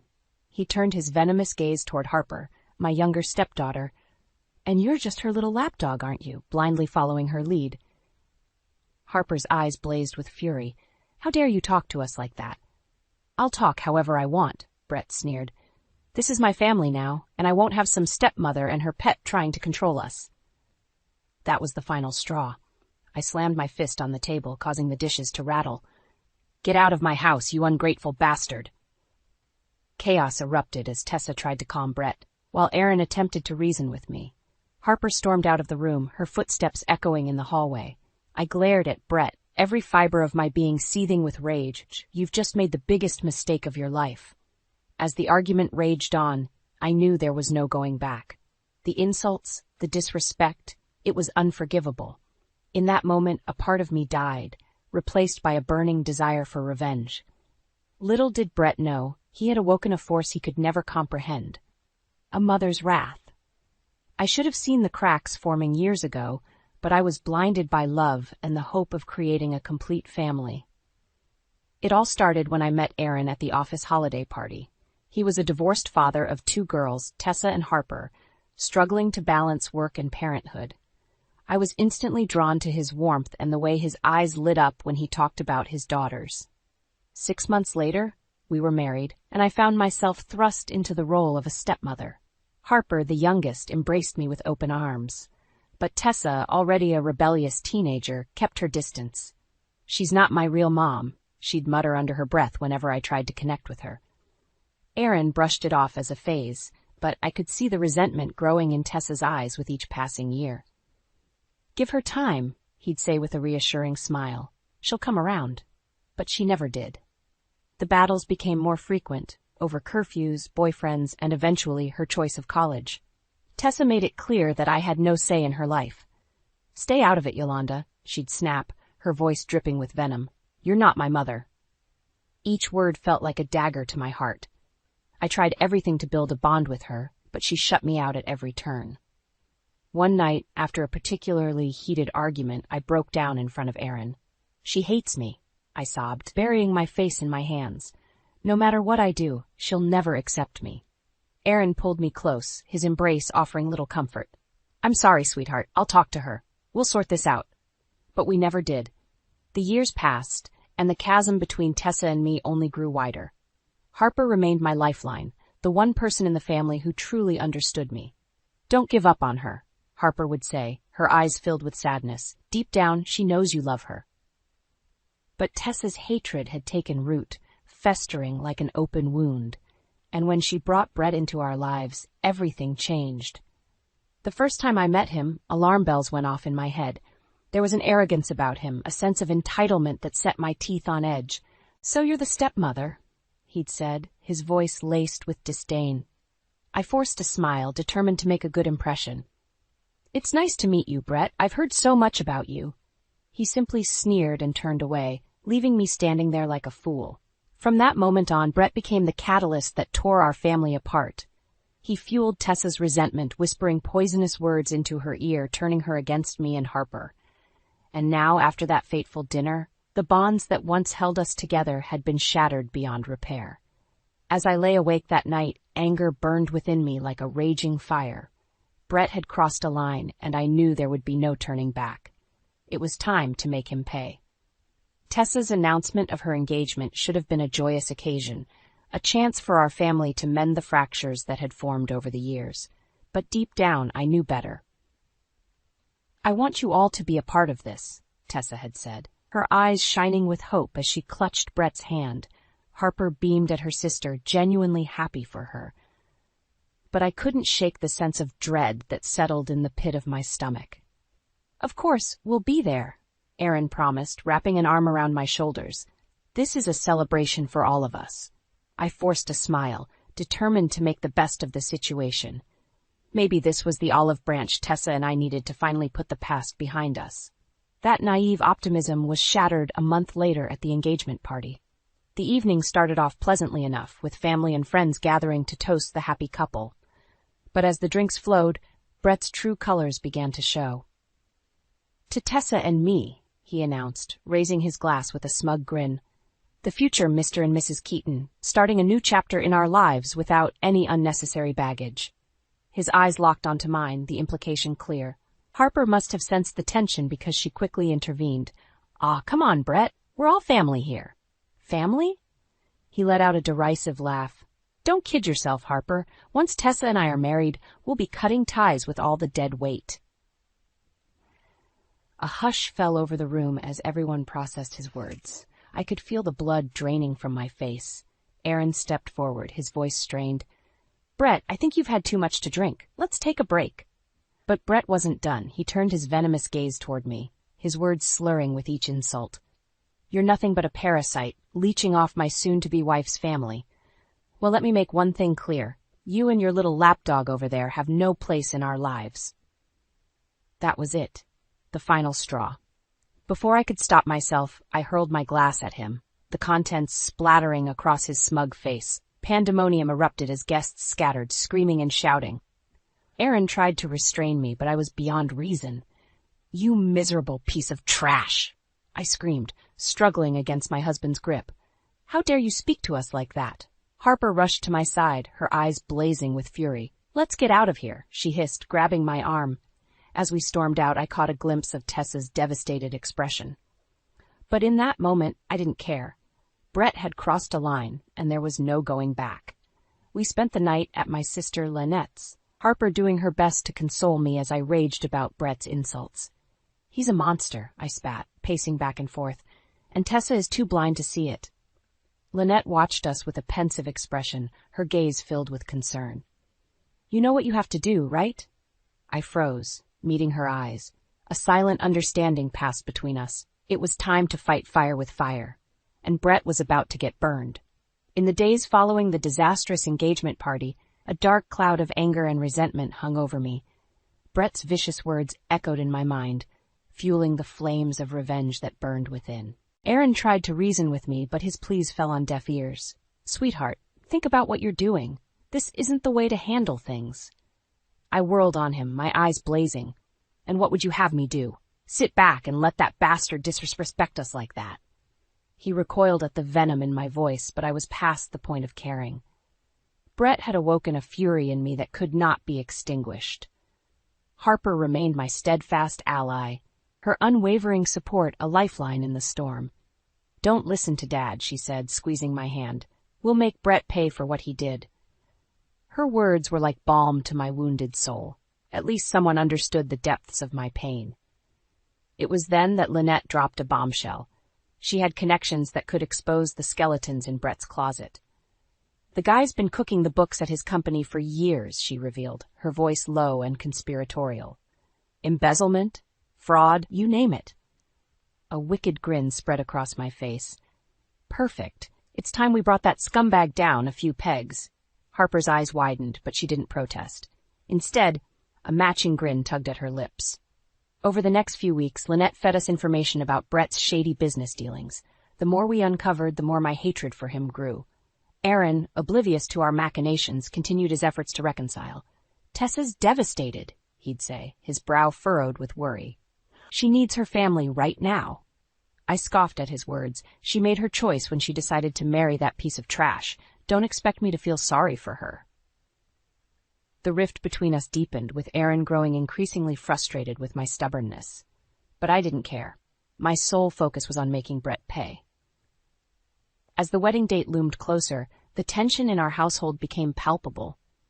Tessa's phone calls grew more desperate, he pleading with us to attend the ceremony and support her. "Please, Mom," she'd beg, her voice thick with tears. "I need you there." The use of that word, Mom, sent a pang through my heart, but the wound Brett had inflicted was too raw, the betrayal too deep. "I'm sorry, Tessa," I'd reply, my voice devoid of emotion. "But I can't be there for you this time." Harper remained steadfastly by my side, her loyalty unwavering. "Don't let her guilt you," she'd say, wrapping an arm around my shoulders. "We're in this together." And together we would strike, unleashing a storm of retribution that would leave Brett's world in ruins. As the wedding day drew near, the calm before the storm settled over us, but I could feel the electricity crackling in the air, the promise of vengeance waiting to be unleashed. Brett had no idea what was coming for him. The days ticked by with agonizing slowness as Tessa's wedding drew near. Each time the phone rang, I steeled myself for another round of pleading and guilt-tripping. "Mom, please," Tessa would beg, her voice thick with desperation. "I need you there. It wouldn't be the same without you." I could hear the tears in her words, but my resolve remained unshaken. "I'm sorry, Tessa, but you made your choice when you decided to marry that monster." Harper would squeeze my hand, a silent show of support as I delivered those harsh words. She understood the depths of my pain, the utter betrayal I felt at Brett's hands. Aaron, ever the peacemaker, tried in vain to reason with me. "Sweetheart, this is tearing our family apart. Can't you see how much this is hurting Tessa?" I rounded on him, my eyes blazing with fury. "And what about how much Brett has hurt us? Don't you dare try to make me feel guilty for standing up to that piece of trash." He recoiled at the venom in my voice, utterly helpless in the face of my wrath. Lynette, bless her soul, remained my steadfast ally. "Don't let them get to you," she'd say, her voice low and conspiratorial. "We've got the goods on Brett, and it's time to make him pay." With her help, we compiled a dossier of evidence, financial records, emails, and witness testimonies that painted a damning picture of Brett's illegal activities. Embezzlement, fraud, insider trading, the list went on and on. As the wedding day drew closer, a sense of grim satisfaction settled over me. The storm was gathering, and Brett had no idea what was about to hit him. The night before the ceremony, I sat alone in the darkness, clutching the damning evidence in my hands. Memories of Brett's insults, his utter disrespect, flooded my mind, stoking the flames of vengeance that burned within. This wasn't just about teaching him a lesson. It was about protecting Harper, ensuring that she never had to endure the pain and rejection I had suffered at his hands. A soft knock at the door pulled me from my thoughts. Harper slipped into the room, her eyes shining with determination. "It's time," she said, her voice barely above a whisper. I nodded, rising to my feet. Together we marched into the night, the weight of our mission heavy on our shoulders. As the first rays of dawn peeked over the horizon, the authorities were already in motion, armed with the evidence we had provided. Brett's world was about to come crashing down around him. The morning of Tessa's wedding dawned bright and clear, a cruel mockery of the storm that was about to be unleashed. Harper and I arrived at the venue early, slipping into the back of the ceremony hall like two silent wraiths. We kept our distance, watching from the shadows as the guests began to arrive. Aaron tried to approach us, his face etched with worry and confusion. "Delia, Harper, what's going on? Why are you hiding back here?" I met his gaze, my expression cold and unyielding. "Don't worry about us, Aaron. Just enjoy the show." Before he could protest further, a commotion erupted near the entrance. Raised voices and the sound of scuffling reached our ears, cutting through the excited chatter of the guests. Tessa appeared, her beautiful white gown billowing around her as she rushed toward the disturbance. "What's happening? Brett, where are you?" That's when we saw him. Brett, disheveled and wild-eyed, being led away in handcuffs by two stern-faced officers.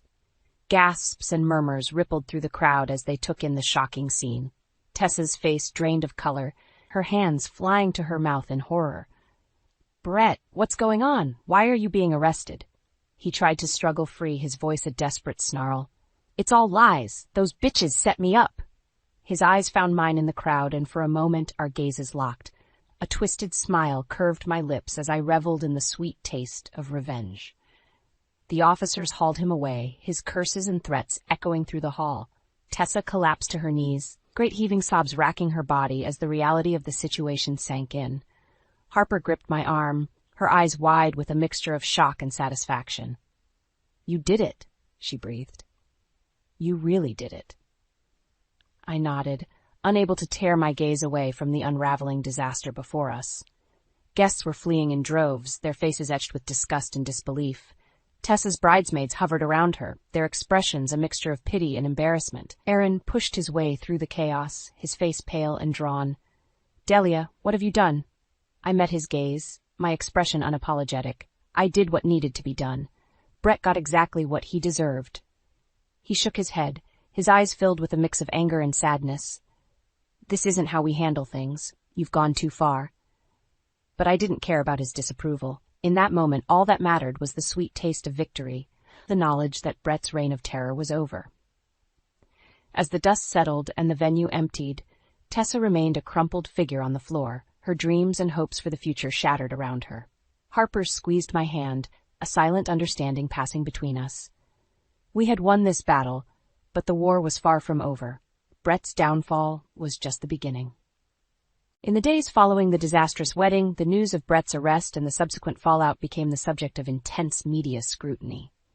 Overnight, Tessa and her disgraced fiancé became social pariahs, their reputations in tatters. Can you believe this? Harper would exclaim, brandishing the latest tabloid article with a mix of glee and disgust. They're calling him the embezzling ex-fiancé. I couldn't help but revel in Brett's public humiliation, a sense of grim satisfaction washing over me each time his name was dragged through the mud. Tessa, for her part, remained holed up in her apartment, refusing to answer calls or face the world. Aaron tried desperately to reach out to her, but his efforts were met with stony silence. She's devastated, he confided in me, his eyes filled with a mix of pity and frustration. I don't know how to help her through this. I scoffed at his words, my contempt for Tessa's wallowing evident. She made her bed when she chose that scumbag over her own family. Don't expect me to feel sorry for her. As the weeks dragged on, the consequences of Brett's actions rippled outward, affecting those closest to him. Business partners severed ties, friends distanced themselves, and his once promising career lay in ruins. It was during this time that I finally confronted him face to face. Harper and I had made a habit of staking out his apartment, reveling in the schadenfreude of watching him slink home each night, a shell of his former arrogant self. One evening as he emerged from the building, his shoulders hunched and his eyes downcast, I couldn't resist the opportunity. Well, if it isn't the disgraced ex-fiancé himself, I called out, my voice dripping with disdain. He whipped around, his eyes widening in recognition and fury. You, he spat, his hands curling into fists. You did this to me, you crazy bitch. Harper moved to intervene, but I held up a hand silencing her. This was my moment, and I intended to savor it. No, Brett, I said, my voice laced with venom. You did this to yourself.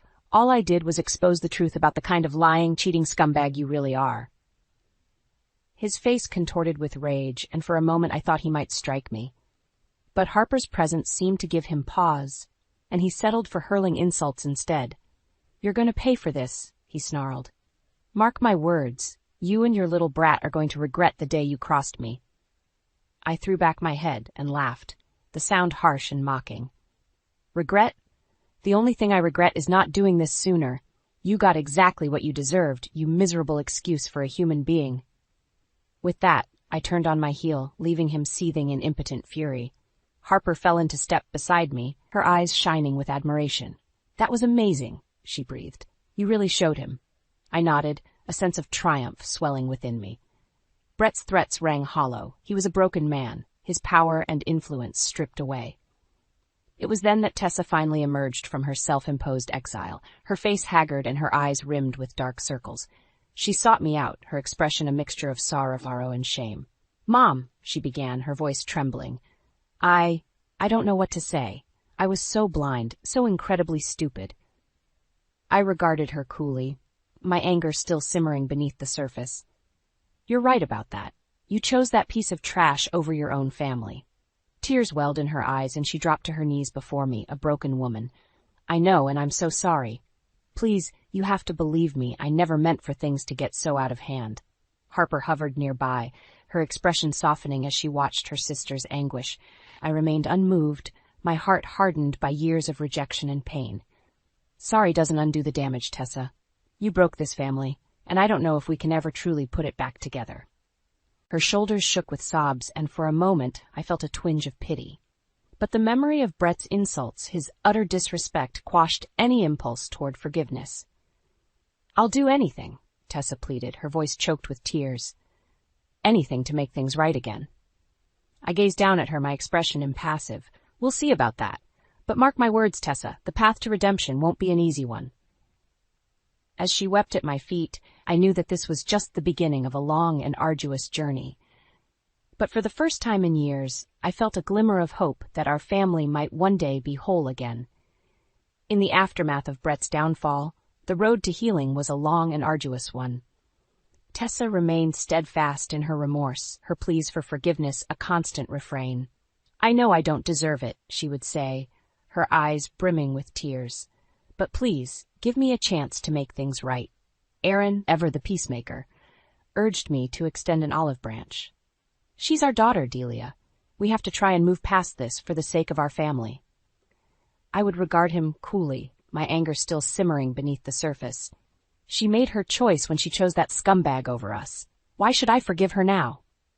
Harper, caught in the middle, tried her best to mediate. Mom, she's really trying here. Can't you see how much she's hurting?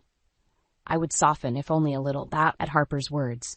Our bond, forged in the fires of betrayal, remained unbreakable. Slowly, grudgingly, I began to entertain the idea of reconciliation. Tessa's constant presence, her unwavering efforts to make amends, gradually wore away at the walls I had erected around my heart.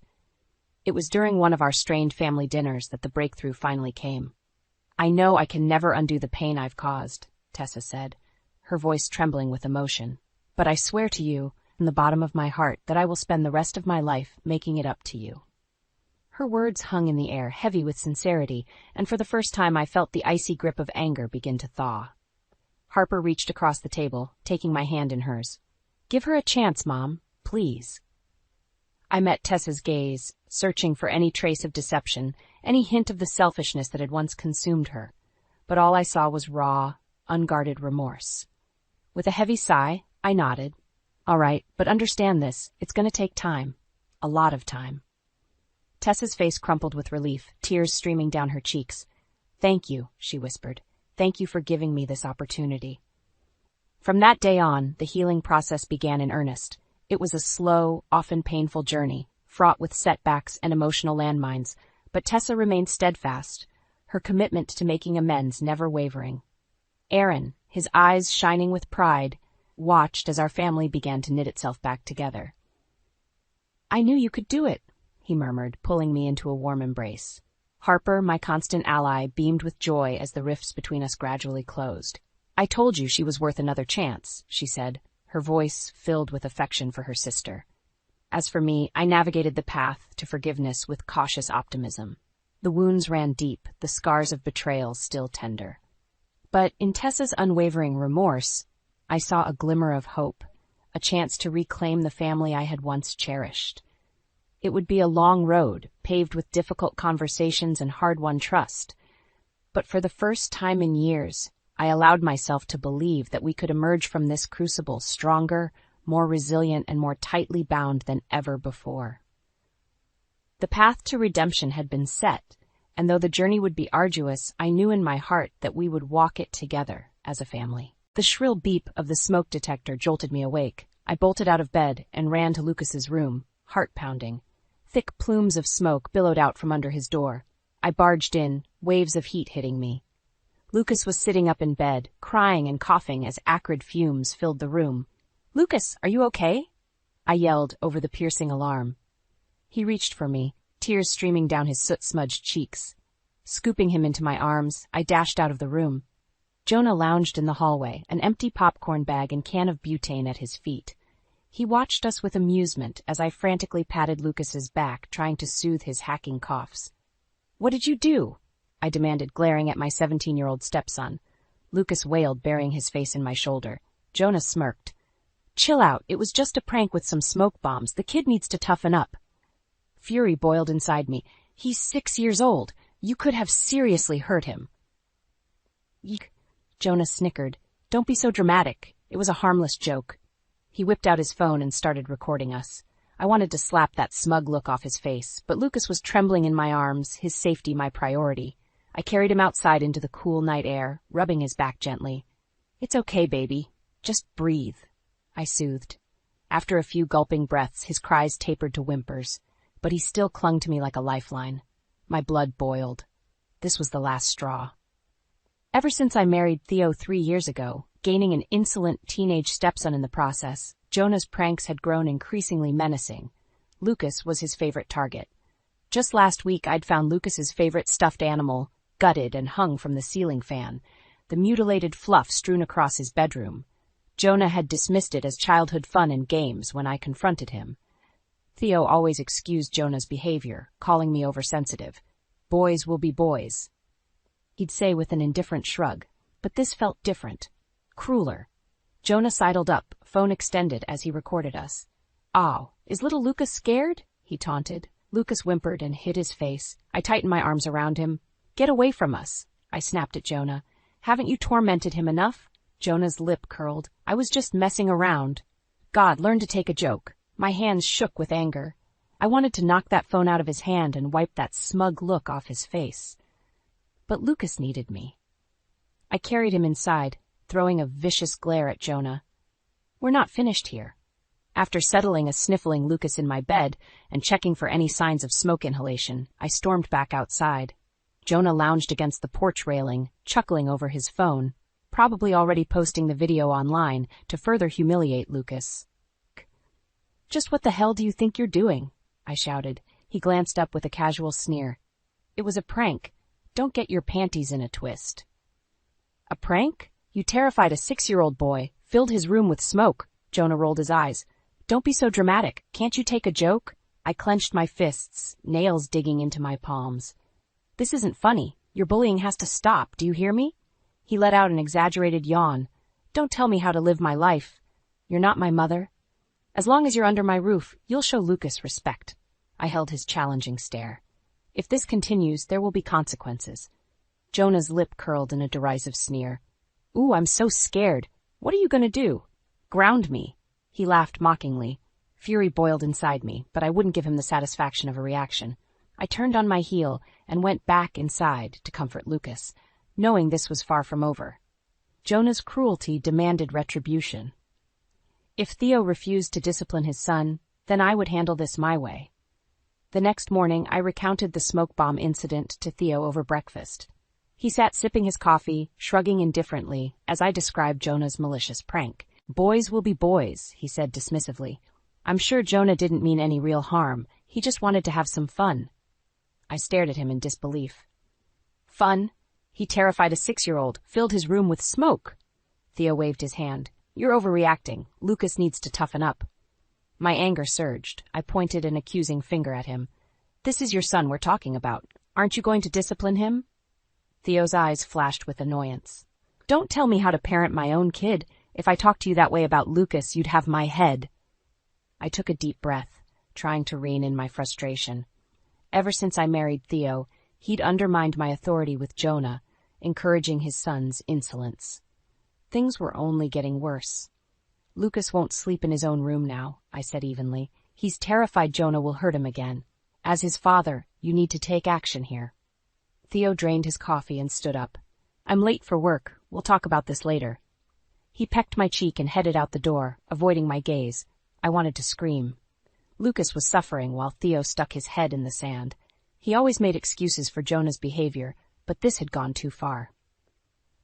After dropping Lucas at school, I called my friend Alicia. I confided my concerns about Jonah escalating his bullying. "That sounds serious," she said. "Can Theo set some boundaries?" I sighed. Theo refuses to discipline him. He undermines me whenever I try to curb Jonah's behavior. Yikes, that's a red flag, Alicia said. Have you considered family counseling? The suggestion rankled me. Why should Lucas be subjected to therapy because of Jonah's cruelty? As his mother, it was my job to protect him. If Theo wouldn't act, I needed to take matters into my own hands. A seed of an idea began to form. Theo's lackadaisical parenting had enabled Jonah's reprehensible behavior for too long. It was time for me to push back, to finally hold both of them accountable. When Lucas came home, he seemed shaken. With some gentle prodding, he confessed that Jonah had cornered him at recess, whispering chilling threats about their next prank. My blood boiled. This had to stop. That night after Lucas was asleep, I confronted Theo again. We need to send Jonah to counseling, set firm boundaries. He threatened Lucas again today.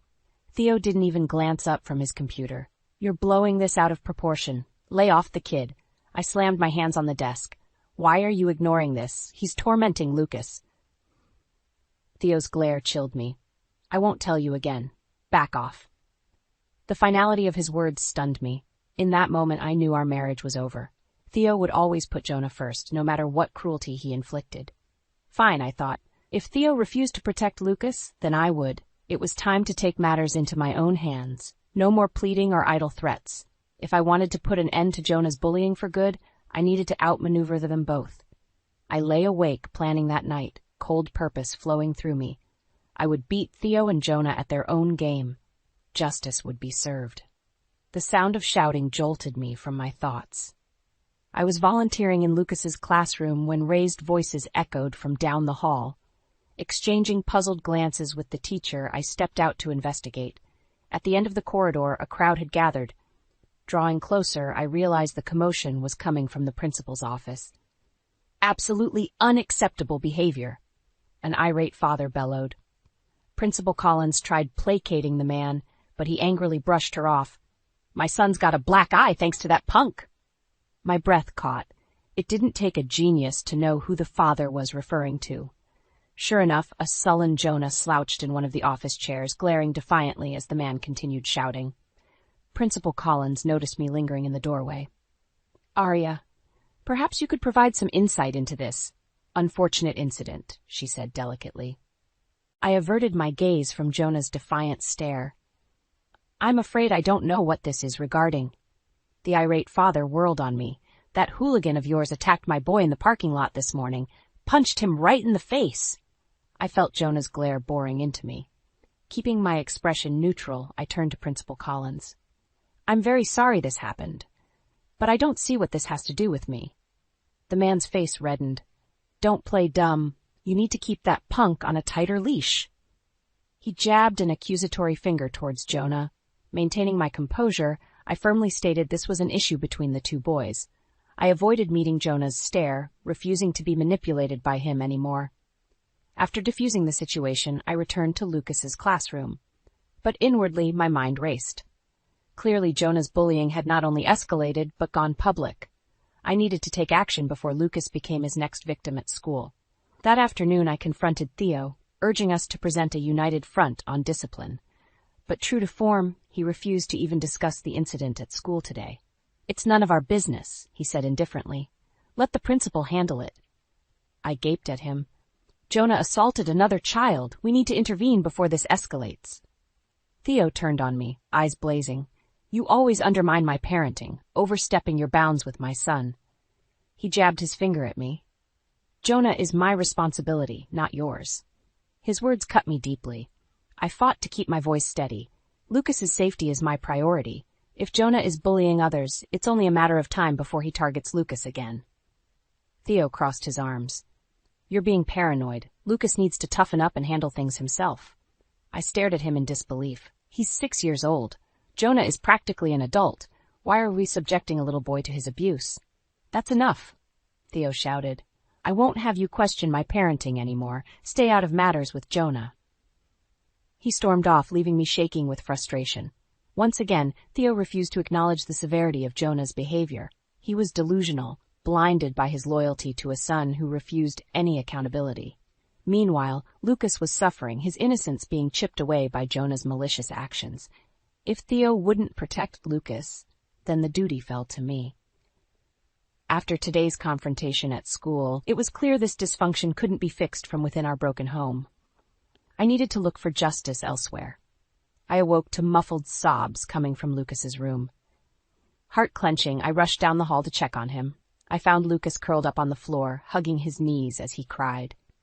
Shredded paper was strewn all around him, the remnants of his beloved comic book collection. "Lucas, what happened?" I asked gently, sitting down and pulling him into my lap. He buried his face in my shoulder. "Jonah came in and ripped up all my comic books," he whimpered. I stiffened, stroking his hair as I surveyed the destruction. Jonah had decimated Lucas's prized possession, leaving the colorful scraps littered across the carpet. There, it'll be okay," I soothed, while rage burned inside me. This had Jonah's cruelty written all over it. Just then, Jonah's mocking voice sounded from the doorway. "Ah, is baby Luca crying over his stupid comics?" Lucas shrank back against me. I glowered at Jonah, instinctively tightening my protective hold. "That's enough, just leave us alone." Jonah smirked, leaning against the doorframe. "Those kitty comics were dumb anyway. Luca needs to grow up." Blood pounded in my ears. "You had no right to destroy his belongings. Get out!" "Make me," Jonah sneered. "Don't tell me how to live my life." I trembled with rage. This insolent punk had the audacity to torment Lucas right under our roof.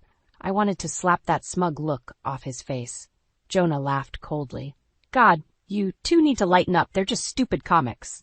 He sauntered away, whistling mockingly. My fists clenched. I had to get Lucas away from here, somewhere Jonah couldn't terrorize him. Over the next week, Jonah's bullying escalated. Menacing texts, destroyed toys, callous verbal abuse. Lucas was subjected to it all. My heart broke watching my sweet little boy become more withdrawn and fearful. Meanwhile, Theo continued making pathetic excuses. "It's just normal sibling rivalry," he claimed. "Lucas needs to toughen up." But the final straw came late one night when I discovered Lucas's beloved goldfish, Bubble, belly up in his tank. Scrawled on the tank in red marker were the words, "Snitches get stitches." It didn't take a genius to deduce the culprit behind this vicious threat. I'd had enough. Theo refused to protect Lucas, so it was up to me to take matters into my own hands. The next day I withdrew a large sum of cash from my personal savings account, money Theo knew nothing about. For weeks now, I'd been compiling evidence documenting Jonah's reprehensible behavior and Theo's enabling complicity. I tucked the cash safely away, finalizing my plans. That night, I confronted Theo one last time, pleading for us to present a united front with discipline. He reacted with his usual indifference laced with disdain for my parenting concerns. "I won't tell you again," he warned. "Let me handle my own son." He stormed off, leaving me with icy resolve. Fine, I thought. I'll handle this my way. Lucas had suffered long enough while Theo stuck his head in the sand. His loyalty would always lie with his bully of a son. Well, not anymore. I was done being gaslighted and undermined. Lucas's innocence was being stripped away by the day under this toxic roof. If Theo refused to act, I would. It was time for me to take back control and finally put an end to this dysfunctional household. No more playing nice or following the rules. Justice would be served, one way or another. Over the next few weeks, I discreetly gathered evidence of Jonah's bullying and Theo's enabling behavior. I compiled a dossier of photos documenting Jonah vandalizing Lucas's belongings, screenshots of threatening texts, and even audio recordings of their vicious verbal abuse. I also started tracking Theo's movements, keeping a detailed log of his activities. He claimed to be working late most nights, but I suspected another motivation. My suspicions were confirmed when I followed him one evening to a seedy casino. So while our savings dwindled from Jonah's expensive gadgets and clothing, Theo was pissing away money gambling. Armed with concrete proof of their deception, it was time to put my plan into action. I withdrew the last of my personal savings I'd been hiding from Theo, gathering essential documents and retaining a lawyer on the down low. When the day came, I wanted to be ready for a clean exit with Lucas in tow.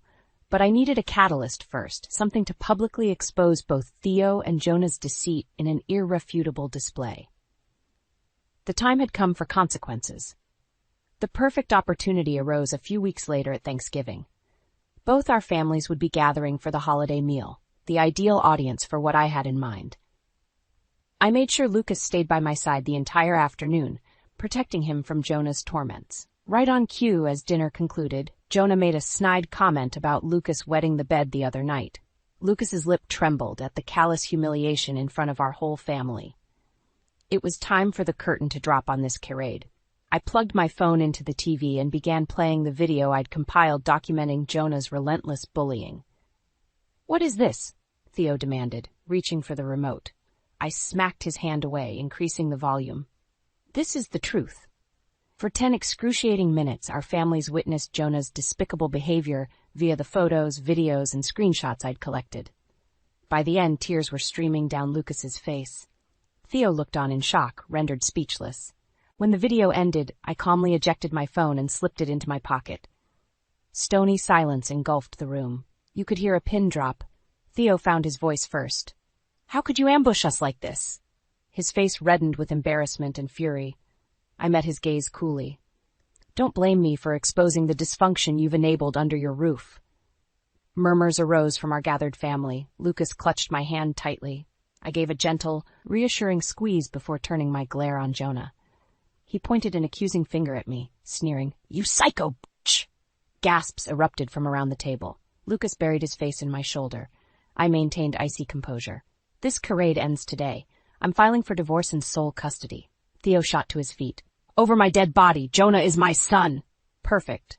I reached into my handbag and retrieved the manila envelope containing my evidence of Theo's gambling addiction and reckless spending. "Not when the court sees how you've endangered Lucas by enabling your son's violence," I said.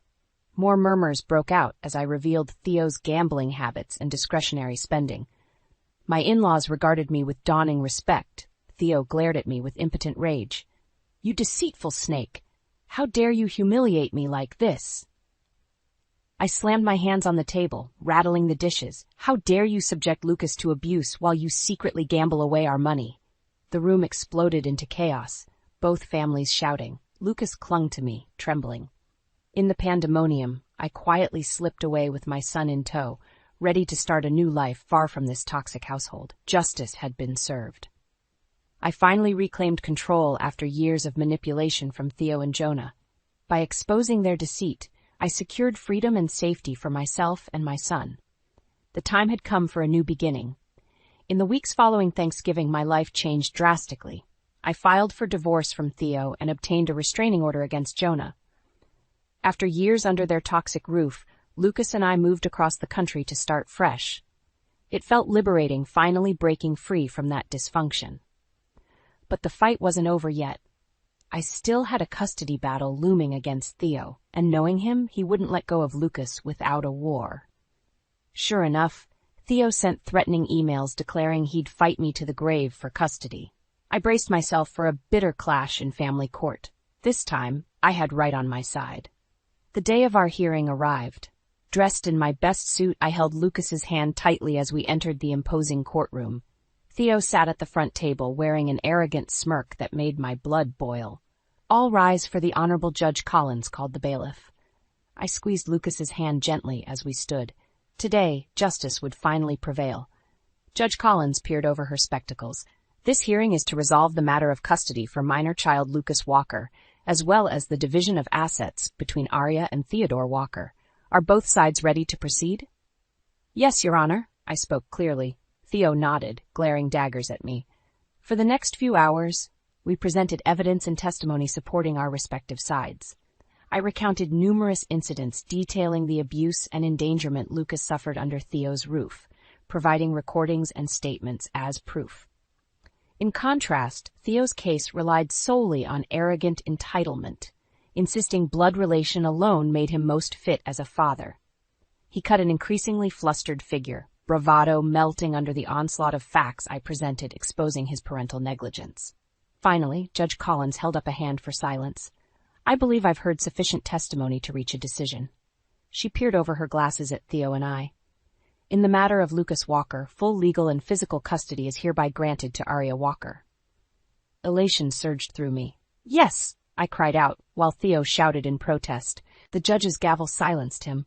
"Furthermore, I am granting Arya Walker's request for child support from Theodore Walker in the amount of $1,200 monthly until Lucas turns 18. Theo's face turned an ugly purple shade. This is outrageous. You can't do this to me. Judge Collins stared him down. You subjected an innocent child to abuse by enabling a violent environment. Consider yourself lucky you aren't also facing criminal charges. Theo pointed a trembling finger at me. You'll pay for this, I swear. The bailiff stepped forward. Sir, that sounded like a threat. I must ask you to take your seat. Sinking back down, Theo buried his face in his hands. I maintained a dignified composure, determined not to sink to his level. I had taken the high road every step, presenting only facts and maintaining grace under pressure. In the end, justice spoke for itself. As Theo was escorted from the courtroom, Judge Collins gave me an approving nod. I scooped Lucas into my arms, showering his face with kisses. We had triumphed over deceit and abuse, securing a peaceful life for ourselves far from toxic influences. Good had prevailed. In the following days, I savored sweet victory. Reports came in of Theo sinking further into debt now that I had cut him off from my savings. Meanwhile, Jonah had been arrested for assaulting a classmate and was now facing criminal charges plus mandatory therapy. His reign of terror had finally ended. Lucas displayed resilience, bouncing back now that he was safe from harm. I enrolled him in a wonderful new school where he made friends and even joined an arts program. Each day the shadows of his past faded a little more. As for me, I relished this fresh start. The righteous satisfaction of exposing Theo and Jonah's cruelty, combined with securing Lucas in a loving home, gave me a sense of profound purpose. For the first time in years, I truly breathed free, the drama and chaos now behind me. Justice had been hard-won, but sweet. Lucas and I now walked in the light, the future stretching bright before us. In the months following the custody hearing, I received sporadic, threatening messages from Theo. He blamed me for destroying his life and swore I'd pay. I simply archived the messages in case they could be used as future evidence. Meanwhile, Theo's circumstances grew increasingly dire. His gambling spiraled out of control, racking up monumental debts. With no access to my savings anymore, he resorted to increasingly desperate measures. The day I received a call from his mother, I knew the reckoning had arrived. "Arya, dear, I'm sorry to bother you," Evelyn began, sounding strained. "But I'm afraid Theo's gotten himself into serious trouble." According to her, Theo had not only lost his job and declared bankruptcy, but had also resorted to theft from close family and friends to pay off furious bookies. His own parents had just filed a police report upon discovering $15,000 in heirloom jewelry missing from their home. My mind raced, wondering if any of my valuables had also been pilfered.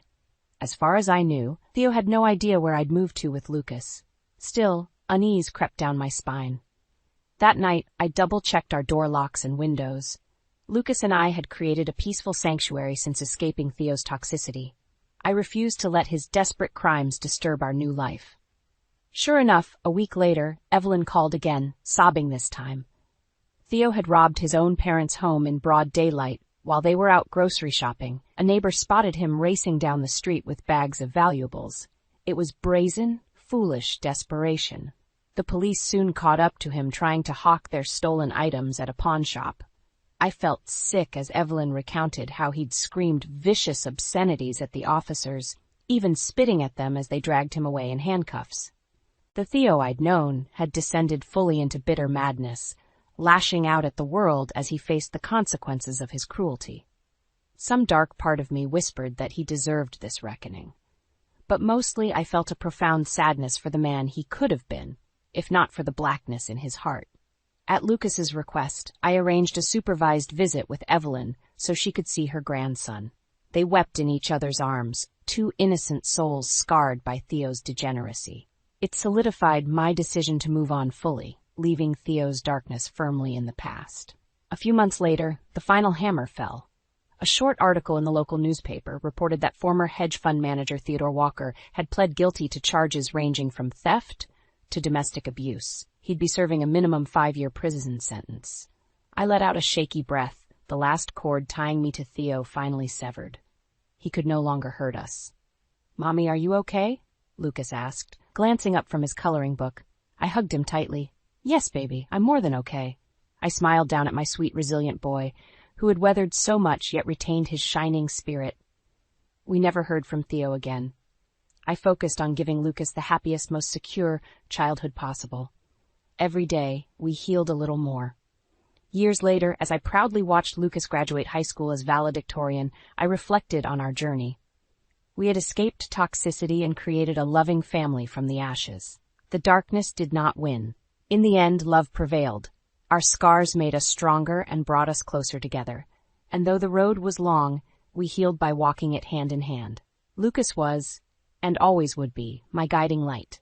The day I watched Lucas walk across the stage to accept his high school diploma, my heart swelled with pride. My sweet boy had blossomed into an intelligent, kind young man despite the cruelty he once endured. Seeing him grin as he clutched that hard-earned diploma stirred a profound mix of emotions: happiness, relief, satisfaction, and most powerfully, vindication. We did it, I thought. We survived the toxic storm and came out wiser on the other side. After Lucas's graduation ceremony, we went out to dinner with Evelyn to celebrate. She squeezed his hand, blinking back proud tears. "You did so well, Lucas. I know your parents are smiling down on you tonight." I swallowed the lump in my throat. She meant Theo too, of course. Evelyn had long forgiven her son's cruelty, but some wounds do not fully heal. After dinner, Lucas decided to head out with friends while Evelyn and I returned home. Settling on the porch swing with a glass of wine, I asked her delicately, "Have you heard anything about Theo lately?" She stared down at her lap. "He'll be eligible for parole in a year. I pray he's found some peace of mind after all this time." I hoped so too for her sake. People could change, but redemption required facing the past, something Theo had spent a lifetime avoiding. My phone buzzed and I glanced down. A text from Alicia read, "Did you hear? Jonah got arrested again." I quickly replied, "What happened?" Her response, "Caught vandalizing his high school gym." Third strike after all those bullying incidents years ago. I exhaled slowly. So his cruelty continued. "Jonah's been arrested again," I told Evelyn gently. She just nodded, unsurprised. Despite my bitter history with Theo and Jonah, I took no pleasure in their pain. But there were consequences to cruelty, a lesson I hoped they had finally learned. The bright spot was Lucas.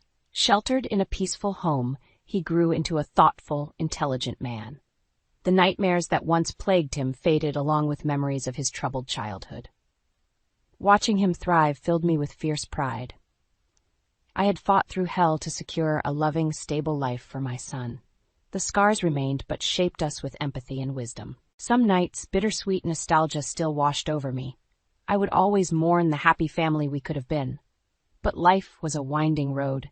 The old saying proved true: when God closes a door, he opens a window. Though Theo rejected the light, Lucas and I walked in it proudly. By taking the high road, we broke the cycle of cruelty without sacrificing our humanity. After surviving the storm, we embraced a new dawn. The day Lucas left for college, we clung to each other weeping. "I'm so proud of you," I choked out. "Your strength inspires me every day." He squeezed me tight. "I owe it all to my hero mom. You gave me my life back." Watching him drive away to start his own life chapter, my heart swelled with love and hope. The past was behind us now. A bright future lay ahead for Lucas, one he could shape with his compassion and integrity. The years flew by in a blur. Lucas thrived in college and beyond, forging his own path. He married a lovely woman who treated him with the kindness he deserved. When they had a son of their own, Lucas vowed to give his child the happy, peaceful childhood he had missed, but always deserved. The cycle of cruelty, dysfunction, and lies ended with our family. By taking the high road, we found healing. From the ashes, goodness grew. And so the story comes full circle. My son, once tormented, now has fulfilled his destiny as a loving father. And I, having overcome darkness, can rest knowing I walk in the light. Our scars healed because we faced them together. Love prevails. The sunlight faded into a soft glow as the day's warmth lingered in our living room, a prelude to what I thought would be a joyous evening. Daniel had just stepped out to the garden with Alex, leaving me to catch a moment of solitude. But solitude was the last thing I'd find today. Jenna, Alex's fiancée, lingered behind, her presence like a shadow that chilled the air. I turned to follow Daniel and Alex, but Jenna's voice, icy and sharp, cut through the silence. "Marianne, you might want to sit down for this." Confused, I faced her, noticing the lack of warmth in her eyes. "Is everything okay, Jenna?" She smiled, but it was devoid of any kindness. Oh, it's perfect. Just thought to let you know, you won't be needing to worry about what to wear to the wedding.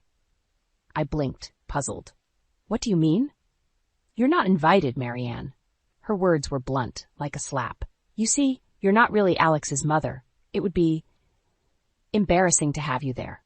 I felt a cold knot form in my stomach. Embarrassing? Jenna, I've been Alex's stepmother for nearly 2 decades. Her laugh was hollow. Stepmother, right? But not his real mother, just a reminder of his father's past. We wouldn't want to complicate things with your presence.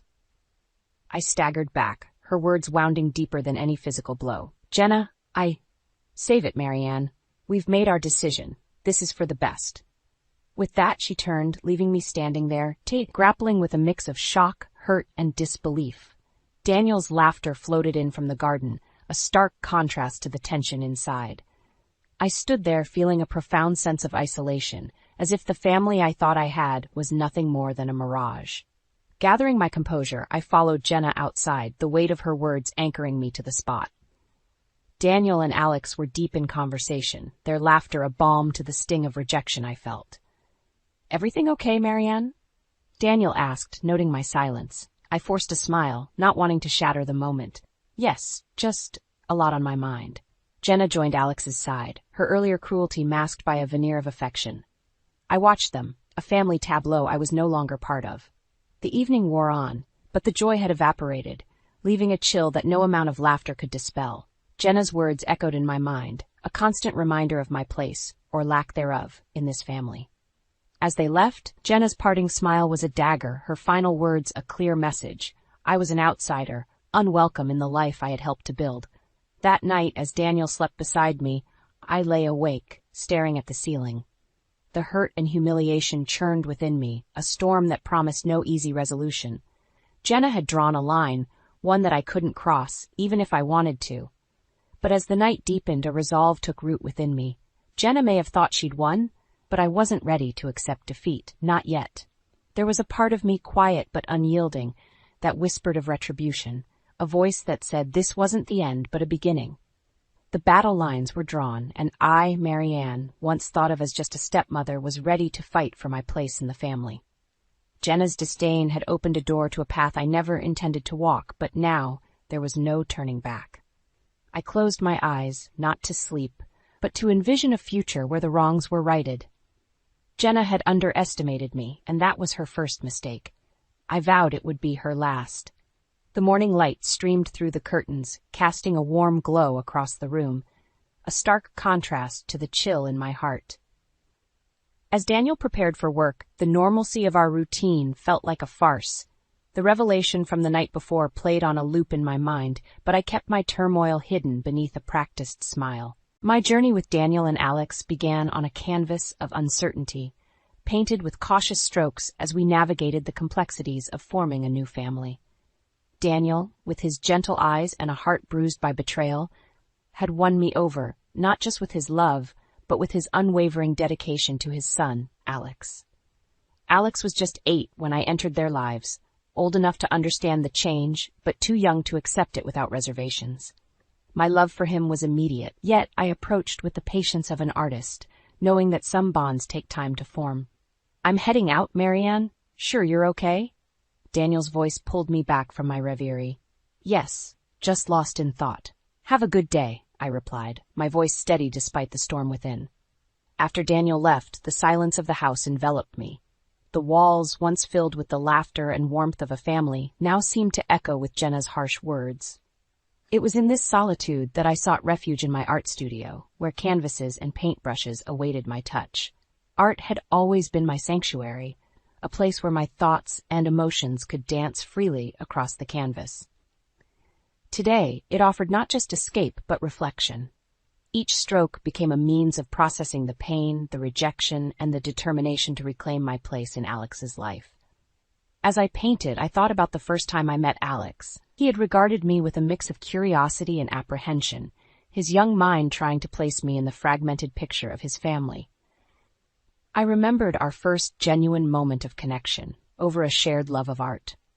It was through painting that Alex and I had slowly bridged the gap between us, a series of moments that had felt like victories in the silent battles of acceptance. But Jenna's words had cast a shadow over those memories, suggesting that no matter what I did, I would always be on the outside looking in. The thought was a bitter pill, leaving a lingering aftertaste of resentment and sorrow.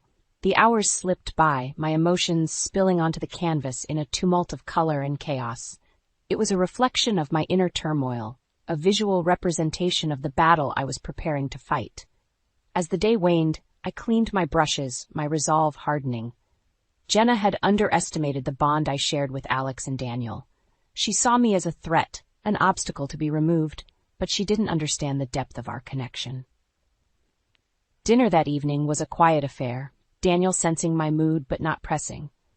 The unspoken tension hung between us like a thick fog, our conversations skirting around the edges of the truth. Afterward, I found myself wandering to Alex's old room, now a guest room seldom used. Memories cluttered the space like the scattered toys and books of his childhood. It was here, among these echoes of the past, that my resolve crystallized. Jenna had ignited a fire within me, one that burned with the need for justice and recognition. I wouldn't let her cruelty define my place in this family or dictate the terms of my relationship with Alex. As I stood in the quiet of Alex's room, a plan began to form, a way to expose Jenna's true nature and protect the family I loved. It was a risky path, fraught with potential heartache, but the stakes were too high to back down. I closed the door behind me, the decision made. It was time to fight back, to reclaim the narrative Jenna sought to control. The battle lines were drawn, and I was ready. The next move was mine, and I intended to make it count. As dawn broke, the house lay in a heavy silence, a prelude to the storm that was brewing. Today was the day I decided to confront Alex about Jenna's behavior and the disparaging housekeeper comment. My heart raced with a mixture of dread and determination. The thought of facing my stepson, whom I had raised with love and care, over such a painful issue was daunting but necessary. Daniel and I had agreed to speak with Alex together. Unity was our strength, and in this matter, we stood undivided. Daniel's support was my anchor, his calm demeanor a counterbalance to the tempest within me. "Are you sure about this?" Daniel asked, concern etching his features as we sat at the kitchen table, waiting for Alex to arrive. "Yes," I replied, my voice firmer than I felt. "We need clarity. We can't let Jenna drive a wedge through our family." When Alex walked in, the tension was palpable. His usual easy demeanor was replaced by a cautious wariness. He sensed the seriousness of the situation, his gaze flickering between Daniel and me. "Alex, we need to talk about Jenna's comments the other day," Daniel began, his tone measured but firm. Alex stiffened, his defenses rising. "What about them?" "Her saying Marianne isn't welcome at the wedding, and calling her a housekeeper. It's hurtful and unacceptable," Daniel continued, the hurt clear in his voice. Alex's expression hardened. "Jenna has her reasons. She believes family should be at the wedding, and Marianne isn't blood." I caught my breath, the sting of his words sharper than I anticipated. "Alex, I may not be your biological mother, but I've loved and cared for you as my own. Does that mean nothing?" He avoided my gaze, a sign of his inner conflict. "It's not about that. Jenna's just traditional." "Traditional?" I echoed, disbelief coloring my tone. "Or is it her way of asserting control, of excluding me from our family?" Alex shifted uncomfortably, a crack in his facade appearing. "It's complicated. Jenna has strong opinions about family dynamics." "Strong opinions shouldn't justify cruelty or exclusion," Daniel interjected, his disappointment evident. "We're supposed to be a family, Alex. That includes Marianne." The conversation spiraled, with Alex defending Jenna's actions and us trying to make him see reason. But beneath his arguments, I sensed a deeper unease. Jenna's influence was strong, but it wasn't absolute. There were moments, fleeting and fragile, where Alex seemed to waver, his conviction faltering. As the confrontation reached its peak, with voices raised and emotions raw, a painful realization dawned on me. This wasn't just about Jenna's disdain or Alex's acceptance of it. It was a test of our family's resilience. Could our bonds withstand the strain, or would Jenna's malice tear us apart? In the end, Alex left, the chasm between us wider than ever. Daniel and I sat in the aftermath, the weight of the encounter heavy on our hearts. "We had to try," Daniel said, reaching for my hand. "For our family." I nodded, tears brimming in my eyes. "I know, but it feels like we're losing him." Daniel pulled me into his arms, offering comfort in the silence. "We won't give up on Alex. We'll find a way through this." As I leaned into Daniel's embrace, a mix of sorrow and resolve settled within me. Jenna had drawn the battle lines, but the war was far from over. I would fight for Alex, for our family, even if it meant facing my own heartache head-on. The confrontation had laid bare the fractures within our family, but it had also steeled my resolve. Jenna's manipulations had ignited a fire within me, a determination to protect my family at all costs. The path ahead was uncertain, fraught with challenges, but I was ready to stand my ground, to mend what had been broken, and to reclaim the son I had lost to Jenna's influence. The days that followed the confrontation with Alex were marked by a heavy silence in our home. The air was thick with unsaid words, the tension like a tightrope stretched to its limit. Daniel and I moved through our routines with a semblance of normalcy, but the undercurrent of worry was palpable. Alex hadn't reached out since our argument, and the distance felt like miles instead of the few blocks that separated our homes. I spent my days in my studio, the blank canvases mocking me with their emptiness. Where I once found solace in my art, I now found a void. The colors seemed less vibrant, the brushes heavier in my hand. My thoughts were consumed by Alex and Jenna, their rejection like a constant shadow darkening my creativity. One afternoon, as I stared at a half-finished painting, the phone rang, shattering the silence. My heart leapt, a part of me hoping it was Alex, calling to bridge the gap between us. But it was Daniel, his voice tight with strain. "Marianne, can you come to my office? We need to talk. It's about Alex." The urgency in his voice sent a chill down my spine. I agreed, the sense of foreboding growing with each step I took towards Daniel's office. When I arrived, Daniel was waiting, his expression grave. He ushered me inside, closing the door behind us with a sense of finality. "It's Jenna," he began, his voice heavy. "She's taken things too far." My heart sank. "What happened?" Daniel sighed, running a hand through his hair. "She's been spreading rumors about you in our community, claiming you're trying to sabotage Alex's future for your own gain." The accusation was like a physical blow, leaving me breathless. "But that's absurd. Why would she do this?" "Control," Daniel replied, his eyes dark with anger. "She's trying to isolate Alex to make sure he's completely under her influence, and she's using you as the scapegoat." The realization was a bitter pill to swallow. Jenna wasn't just content with excluding me from their wedding. She wanted to erase me from Alex's life entirely. "What are we going to do?" I asked, the fight in me reigniting. I couldn't let Jenna's manipulations go unchallenged, not when our family was at stake. "We fight back," Daniel said, his determination mirroring my own. "We gather evidence of her lies and expose her for what she is." The plan was risky, fraught with potential fallout, but the alternative, standing by while Jenna tore our family apart, was unthinkable. We agreed to start by reaching out to friends and acquaintances to counter Jenna's narrative with the truth. As the days passed, we pieced together a clearer picture of Jenna's campaign against me. Her lies were insidious, designed to sow doubt and discord among those who knew us. But with each conversation, with each piece of evidence we gathered, the tide began to turn. People were hesitant at first, but as we shared our side of the story, their skepticism gave way to support.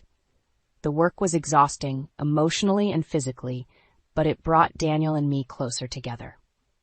Our evenings were spent reviewing what we had learned, planning our next steps, and most importantly, reaffirming our commitment to each other and our family. Then, just as we were beginning to make progress, a bombshell dropped. Alex reached out asking to meet. It was the first communication we'd had since the confrontation, and my emotions were a whirlwind of hope and apprehension. As we sat across from Alex in our living room, the air thick with unspoken questions, I saw the conflict in his eyes. Jenna's influence was still there, but so was the son I knew and loved.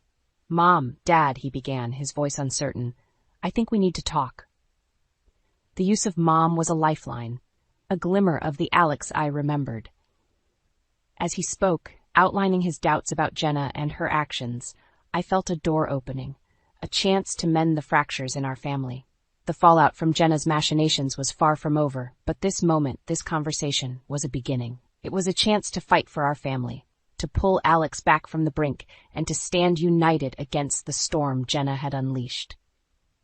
The path ahead was uncertain, the challenges daunting, but with Alex reaching out, we had hope. And sometimes hope is the strongest weapon in the battle to reclaim what's been lost. The days leading up to Alex and Jenna's wedding were fraught with a tension that seemed to permeate every aspect of our lives.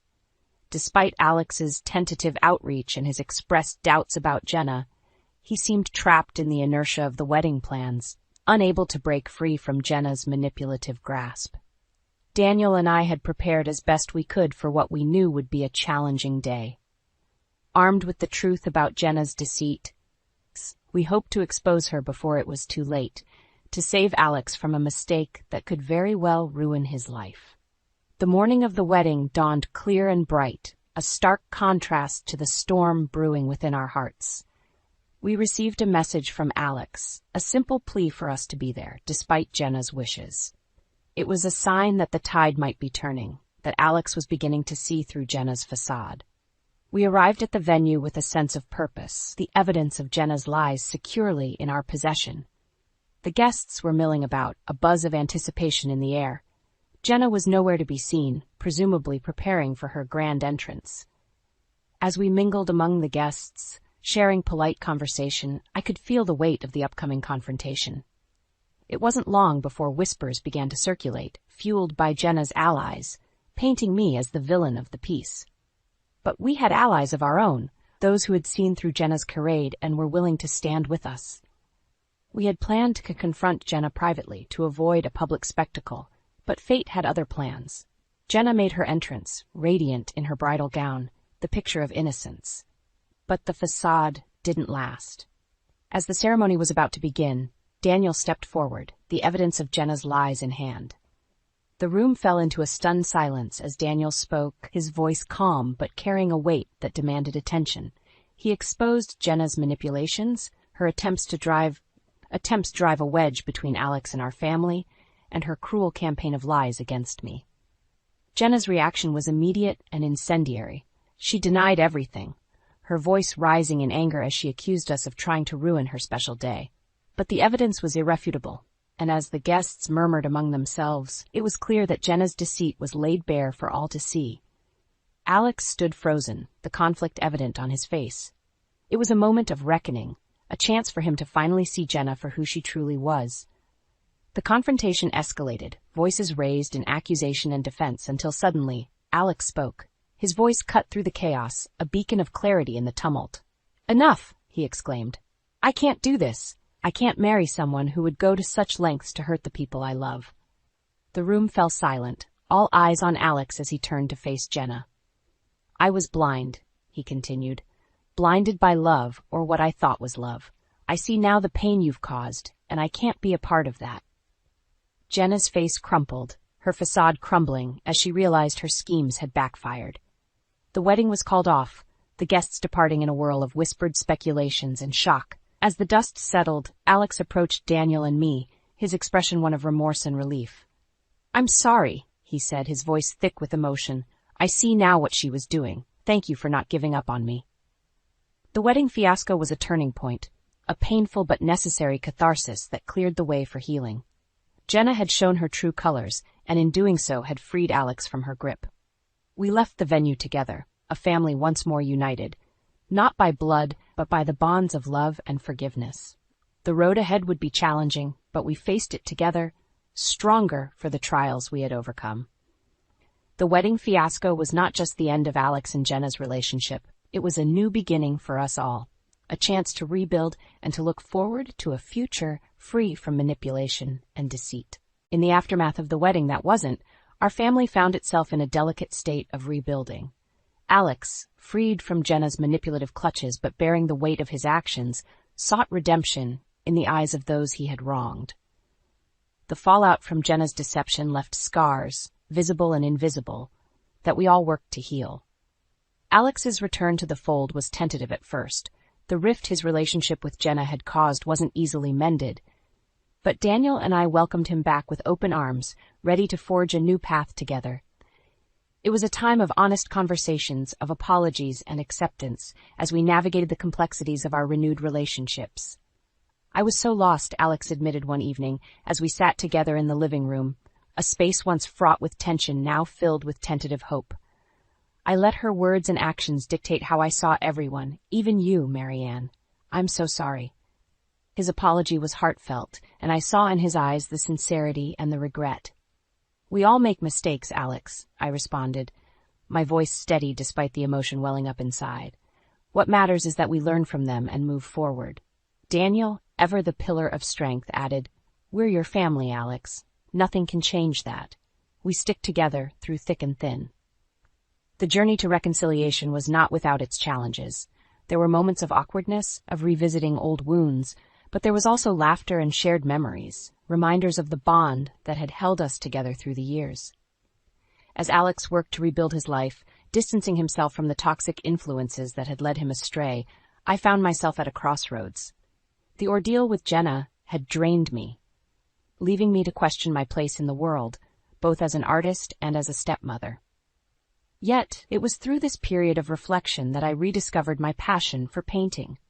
The studio, once a place of solace, became my sanctuary again, the canvases and paints my companions in healing.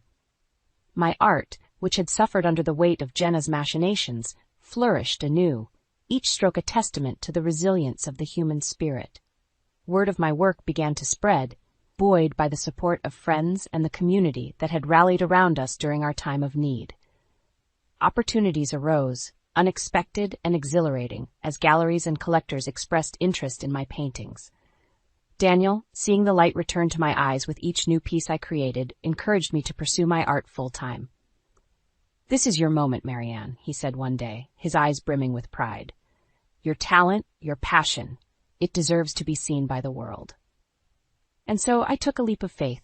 I left my job, dedicating myself to my art, to the stories I wanted to tell through color and form. It was a decision not without its fears and uncertainties, but it was one that felt right, a path forward that was uniquely mine to tread.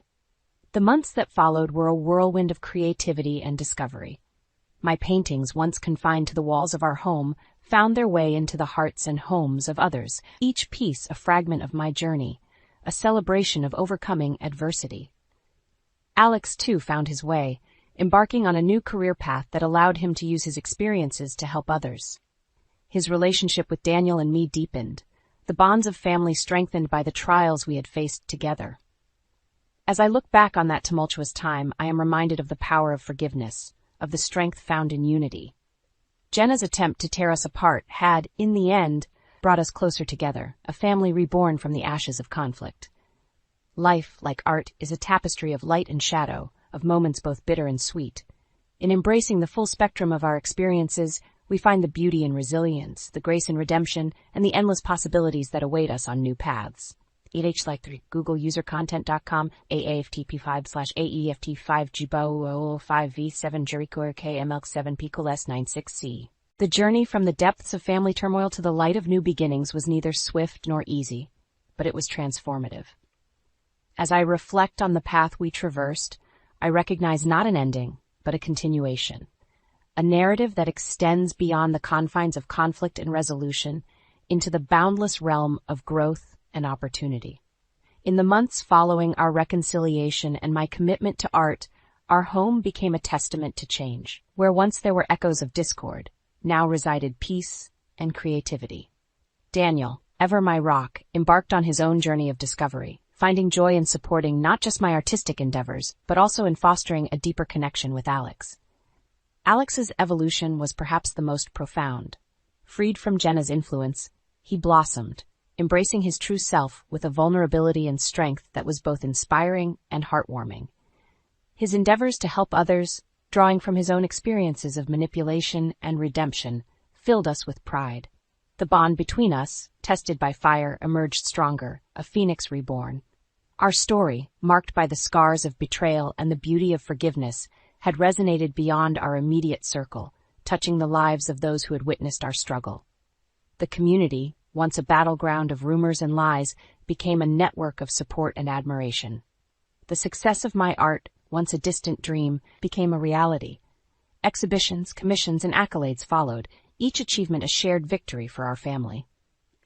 The themes of my work, influenced by our journey, spoke of resilience, hope, and the enduring power of love, resonating with an audience far wider than I had ever imagined. As I stood at the opening of my latest exhibition, surrounded by my family and the vibrant expressions of my soul adorning the walls, I was struck by the profound journey of transformation we had undergone. This was not the end of our story, but a new chapter, rich with potential and promise.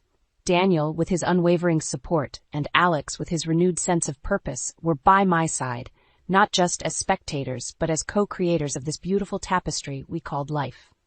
The trials we faced had not only tested, but ultimately affirmed the strength of our bond, teaching us that the essence of family transcends blood and conflict. Looking ahead, the future was a canvas, vast and unmarked, waiting for us to cast our dreams upon it. With brushes in hand and hearts united, we were ready to paint a masterpiece of our own making, filled with the colors of joy, the textures of growth, and the light of love. This chapter of our lives, marked by pain, redemption, and artistic rebirth, was a testament to the indomitable spirit of the human heart. It was a reminder that out of darkness comes light, and from the shadows we can emerge, not diminished, but emboldened to face the dawn of new beginnings. As the evening drew to a close, I realized that our story, with its twists and turns, its lows and highs, was a beacon for anyone navigating the stormy seas of life. It was a narrative of hope, a declaration that no matter how fierce the tempest, the sun awaits to bathe us in its warmth and light. In the end, our journey was not just about overcoming adversity, but about embracing the beauty of the life that lay before us, rich with possibility and enlivened by love. This was not the end, but a beautiful, ongoing emergence from the shadows into the brilliant light of day. The day my mother died, my father gave my bedroom to Renee. I stood in the doorway, watching him carry my things to the attic while my half-brother sprawled across my window seat, the one Mom and I used to share during thunderstorms. He didn't even try to hide his smirk. My name is Sela, and I learned that day that death doesn't just take people. It takes pieces of the living, too. It makes sense, my father said, not meeting my eyes as he stacked my books into a cardboard box. Renee needs more space for his gaming setup, and you're hardly home anyway with your new job. I bit back the words that burned in my throat. 24 years old, and I still couldn't stand up to him. Where exactly am I supposed to sleep? We've set up the attic. My stepmother, Greta, chimed in from the hallway. It's cozy. Cozy was a generous word for a dusty space with a slanted ceiling and a mattress on the floor. But I nodded, just like I always did. Just like Mom taught me. Pick your battles, she'd say. Keep the peace. Thanks for understanding, sis. Renee called out, his voice dripping with false sweetness. You're the best. I retreated to what remained of my mother's things, boxed up in the corner of the garage. Her death 3 weeks ago still felt surreal, like a bad dream I couldn't shake. As I ran my fingers over her old music box, the one she'd explicitly left to me, something shifted inside. Need help sorting through that? Serenity, my best friend, appeared in the garage doorway. She'd been my rock since Mom's diagnosis, showing up exactly when I needed her. I carefully opened the music box, and a folded paper slipped from a hidden compartment. Wait, what's this? Serenity moved closer as I unfolded the document. My hands trembled as I read the first line. Last will and testament of Eleanor Meyer. Oh my God, Serenity whispered, reading over my shoulder. Selah, this is the house, I breathed, scanning the legal text. She left me the house. Not Dad, not Renee. Me. A crash from upstairs made us both jump. Renee's voice carried down. Dad, where should I put Selah's old dresser? Just get rid of it, came my father's reply. She won't need it anymore. Serenity grabbed my arm as I instinctively moved toward the stairs. Wait, she whispered. Think about this. If they don't know about the will, then they've been living in my house? I finished, a strange calm settling over me. Making decisions about my property. Exactly. Serenity's eyes gleamed. And they just gave your room to the golden child without even asking.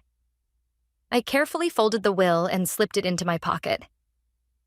Through the garage window, I could see Renee tossing my old stuffed animals into a garbage bag. The same ones Mom had saved for me, telling me to keep them for my own children someday.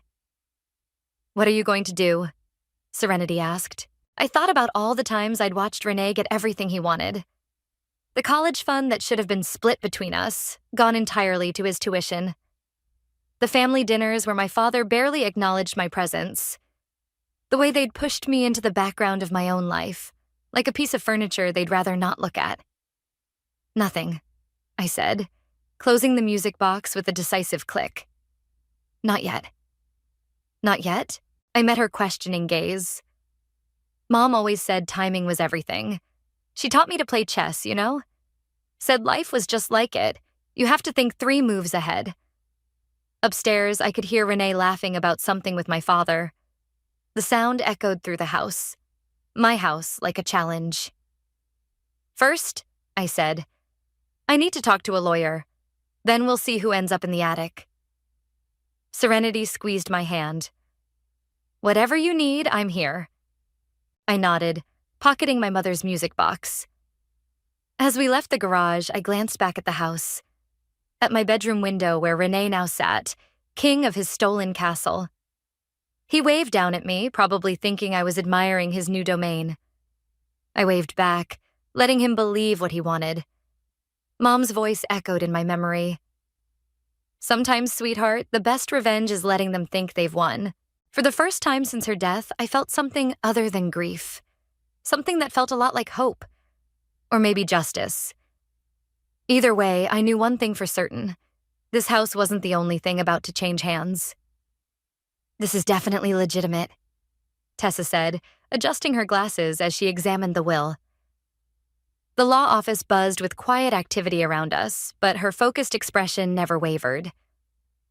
"Your mother had this properly witnessed and notarized. The house is yours, Sela." I gripped the armrests of my chair. "So I could just walk in and claim it?" "Technically, yes." She leaned forward. "But given the circumstances, I'd recommend a more strategic approach. Your father's been managing the property since your mother's death. We'll need to document everything." Serenity, who'd insisted on coming with me, spoke up from the chair beside me. "What about all the modifications they're making? Renee's room renovation? Every change they make without the legal owner's consent strengthens our case," Tessa replied, making notes. "Though I have to ask, why didn't your mother tell anyone about this?" I twisted the ring Mom had given me on my 18th birthday. She always said she had a plan. I just never knew what it was. "Well," Tessa said, "she certainly had one. The will's ironclad. But we need to move carefully. Your father's a businessman. He'll fight this." The office door opened and Tessa's assistant poked her head in. "Miss Tessa, your next appointment is here." "Give me 5 minutes," Tessa replied, then turned back to me. "Start gathering documentation. Bank statements, property tax records, anything showing your father's financial dealings with the house. And Salah? Be discreet." I nodded, tucking the will back into my bag. As Serenity and I left the office, a familiar voice stopped me cold. "Selah?" Renee stood by the elevator, holding a coffee cup. "What are you doing here?" My heart hammered, but I kept my voice steady. "Estate planning. Mom's death got me thinking about the future." He raised an eyebrow.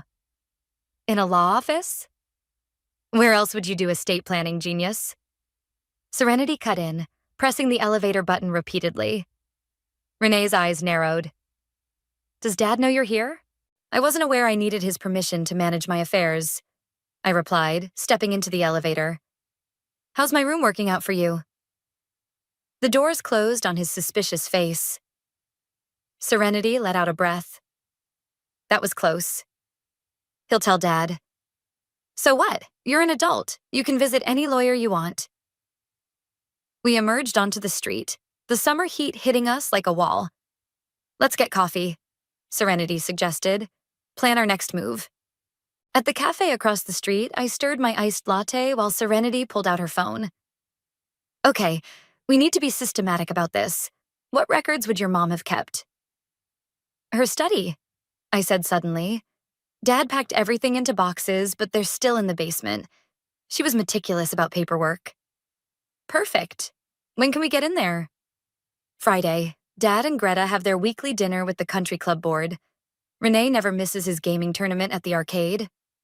Serenity grinned. Sounds like a date. My phone buzzed. Dad. I showed Serenity the screen. Answer it, she mouthed. Act normal. I took a deep breath and picked up. Hi, Dad. Renee tells me he saw you at Harrison and Associates. His voice was carefully controlled. Something you want to tell me? Just getting some paperwork in order. Mom's death made me realize I should be more responsible about these things. A pause. Which lawyer did you speak to? I didn't. I lied smoothly. Just picked up some forms. Why? Another pause. No reason. Will you be home for dinner? Can't. Working late. I hadn't slept in that house since they'd moved me to the attic. My apartment might be small, but at least it was mine. Fine. He hung up without saying goodbye, as usual. Serenity reached across the table and squeezed my hand. You okay? He's worried, I said, putting my phone away. He knows something's up. Good. Let him worry.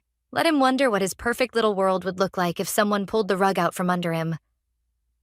I thought about Mom's study, about the boxes of documents waiting in the basement, about all the times Dad had dismissed me, pushed me aside, treated me like an afterthought while Renee basked in the spotlight. Friday, I said firmly. We go through those boxes, and then we show them exactly who they're dealing with. Serenity finished, raising her coffee cup in a mock toast. As we clinked our cups together, my phone buzzed again. A text from Renee. Whatever you're planning, sis, don't forget who Dad's favorite is. I showed Serenity the message. She snorted. He has no idea, does he? No, I said, deleting the message. But he will. Friday night arrived with a summer storm, rain drumming against the basement windows as Serenity and I sifted through Mom's boxes. The musty space felt like a tomb of memories, each cardboard container labeled in Mom's neat handwriting. Found anything? Serenity asked, holding her phone's flashlight over another box. Tax records, insurance papers. I paused, pulling out a leather-bound folder. Wait, these are letters. Lightning flashed outside as I opened the first envelope. Mom's handwriting filled the pages, dated just months before her death. The basement door creaked. Someone's home, Serenity whispered, clicking off her light. Footsteps descended the stairs. We crouched behind the water heater, hardly breathing. A beam of light swept the basement. I know you're down here, Selah. Renee's voice echoed off the concrete walls. Your car's outside. I clutched the folder to my chest, heart pounding. Serenity squeezed my arm, warning me to stay quiet. Come on, sis. Let's talk. His footsteps drew closer. Dad's been asking questions about your lawyer visit. He's not happy. Another flash of lightning illuminated the basement. In that split second, I saw Renee's silhouette by the stairs, phone in hand. Fine. He sighed. I'll just tell Dad you were sneaking around down here. I'm sure he'll be interested in whatever you're looking for. Why do you always do that? I stood up, anger overriding caution. Run to Daddy with everything? Renee spun around, his flashlight beam catching me in the face. Because I'm not the one skulking around in basements going through other people's things. These were my mother's things. Yeah, and now they're Dad's. That's how inheritance works. I laughed, the sound harsh even to my own ears. Is that what he told you? What's that supposed to mean? He stepped closer, noticing the folder. What did you find? Nothing that concerns you. I backed away, but he lunged forward, grabbing for the folder. We struggled, papers spilling across the floor. Serenity jumped up, shoving herself between us. Back off, Renee. Stay out of this, he snapped, but his momentary distraction gave me enough time to scoop up the scattered letters. You want to know what I found? I thrust one of the letters at him. Read it. Read how Mom really felt about Dad's precious golden boy. His hands shook as he read, face illuminated by his dropped flashlight. I fear for Selah's future in this house. He read aloud. Frank's favoritism toward Renee has created a poison that will outlive me. He looked up, face pale. This is bullshit. Is it? You're living in my bedroom, Renee. You took my college fund. Every Christmas, every birthday, it's always been the Renee show. That's not my fault. I didn't ask for any of that. No, but you sure as hell enjoyed it. Thunder crashed outside. Renee crumpled the letter, throwing it at my feet. Dad's going to hear about this. Of course he is, I said quietly. That's all you know how to do. He stormed up the stairs, the door slamming behind him. Serenity picked up the crumpled letter, smoothing it out. You okay?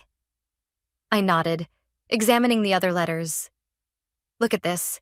Bank statements, property assessments. Mom was building a case.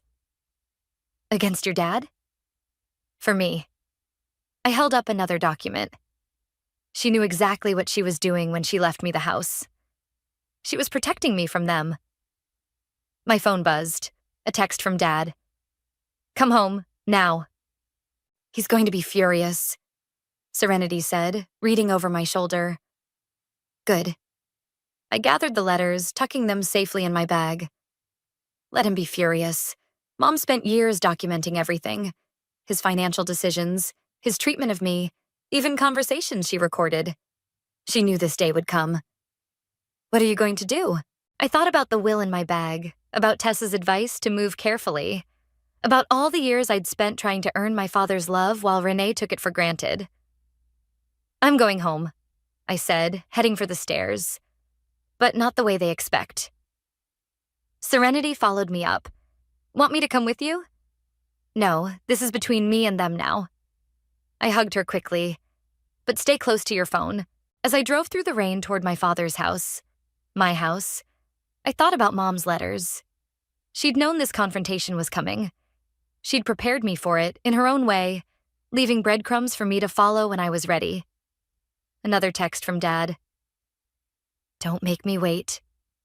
I smiled, thinking of all the times I'd jumped at his command. Not tonight. Tonight, I had Mom's truth in my bag and her strength in my heart. The house loomed ahead, every window blazing with light.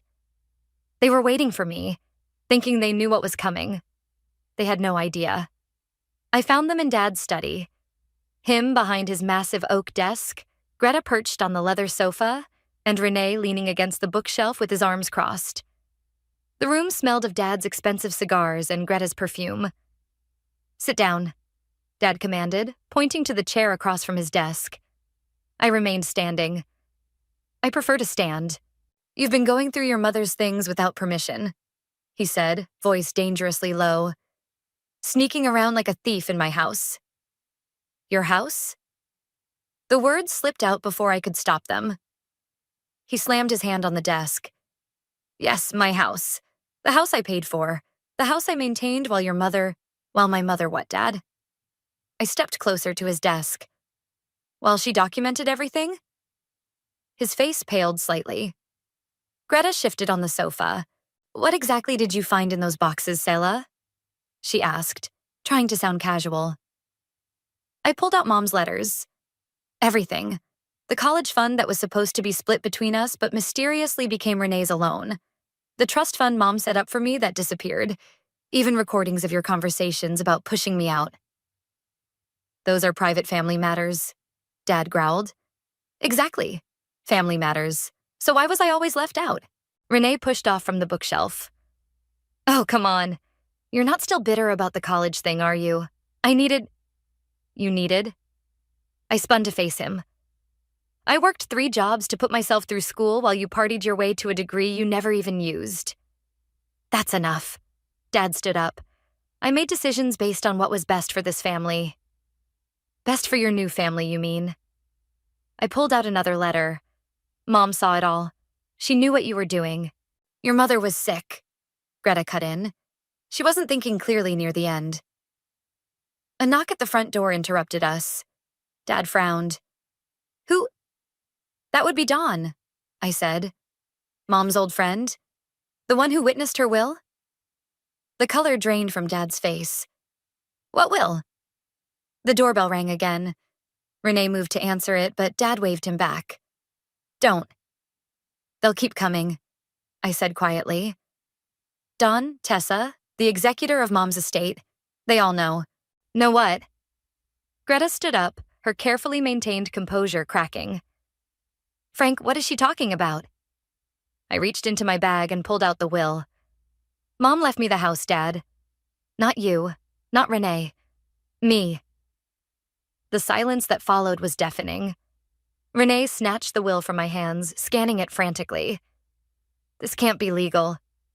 It's completely legal, I said. Properly witnessed, notarized, and filed with the county. Mom made sure of that. Dad sank back into his chair. You're lying. Am I? Check with the county records. Talk to Don. He's still waiting outside.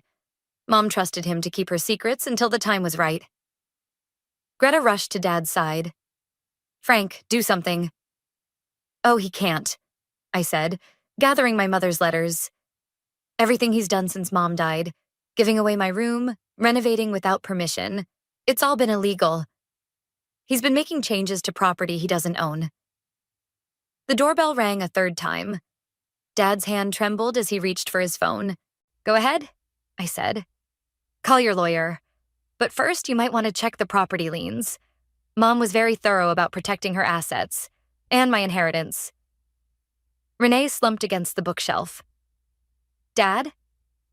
Get out, Dad whispered, not looking at me. Get out of my study. Your study? I smiled, channeling Mom's quiet strength. I think you mean my study. In my house. I walked to the door, pausing with my hand on the knob. By the way, you'll be hearing from my lawyer about those renovations. And Renee, I want my room back by the end of the week. You can't do this, Greta protested weakly. Actually, I can. And I am. I opened the door. Oh, and Dad? Mom recorded your conversation about the trust fund. The one where you admitted to embezzling from it. I wonder what the police would think about that. His head snapped up, face ashen. You wouldn't. Try me. I learned from the best after all. Mom taught me to keep everything documented. As I walked out, I heard Renee's panicked voice. Dad, what are we going to do? I closed the door on Dad's response, finding Don still waiting on the porch. His kind eyes crinkled with concern. Everything okay in there? No, I said, feeling lighter than I had in years. But it will be. The storm had passed, leaving the air clean and fresh. As Don and I walked to his car, I could hear raised voices from Dad's study. My study, floating through the open window. Let them argue, I thought. Let them feel what it's like to lose everything they took for granted. Just like I had. The moving truck arrived at dawn. I sat in my car across the street, watching Renee supervise the removal of his gaming setup from my old room. Serenity handed me a coffee through the window. You sure you want to move back in? She asked. You could sell the place, start fresh somewhere else. Mom wanted me to have this house, I said, taking a sip. Not to sell it, to live in it. A crash from upstairs made us both jump. Renee's voice carried across the lawn. Careful with that. It's worth more than you make in a month.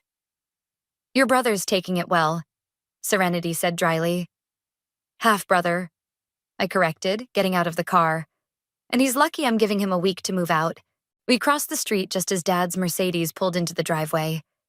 He got out, looking like he hadn't slept in days. Sela. He straightened his tie. We need to talk. My lawyer said all communication should go through her. Damn it, I'm still your father. Are you? I met his gaze. Because fathers don't steal from their daughters' trust funds. Another crash from upstairs. Renee appeared at the front door, face red with anger. The movers broke my limited edition console. Bill me, I said, brushing past him into the house. The entrance hall smelled of Greta's cleaning products. She'd been stress cleaning all week. This isn't over, Dad called after me. I have connections. I can make things very difficult.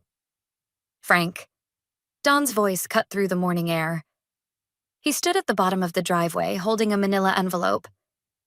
I wouldn't finish that threat if I were you. Dad's face darkened. You knew about this all along.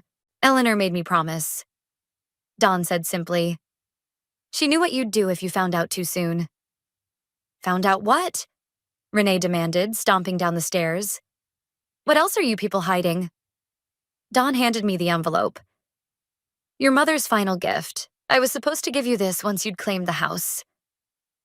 Inside was a USB drive and a handwritten note. My hands shook as I read Mom's familiar script. For when they try to fight back. Love, Mom. What's on it?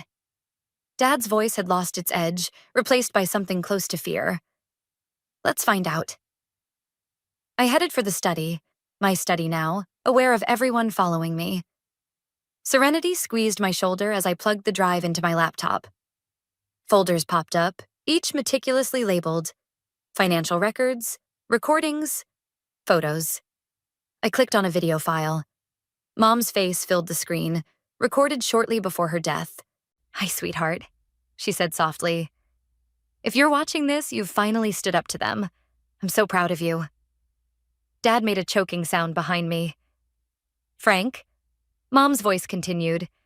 If you're there, you should know I've sent copies of everything to my lawyer.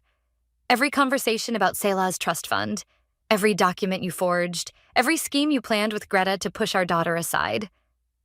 It's all there. Renee slumped against the doorframe. Dad? What's she talking about?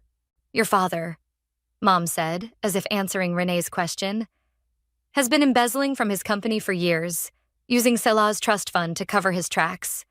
I have proof of all of it. The silence in the room was absolute.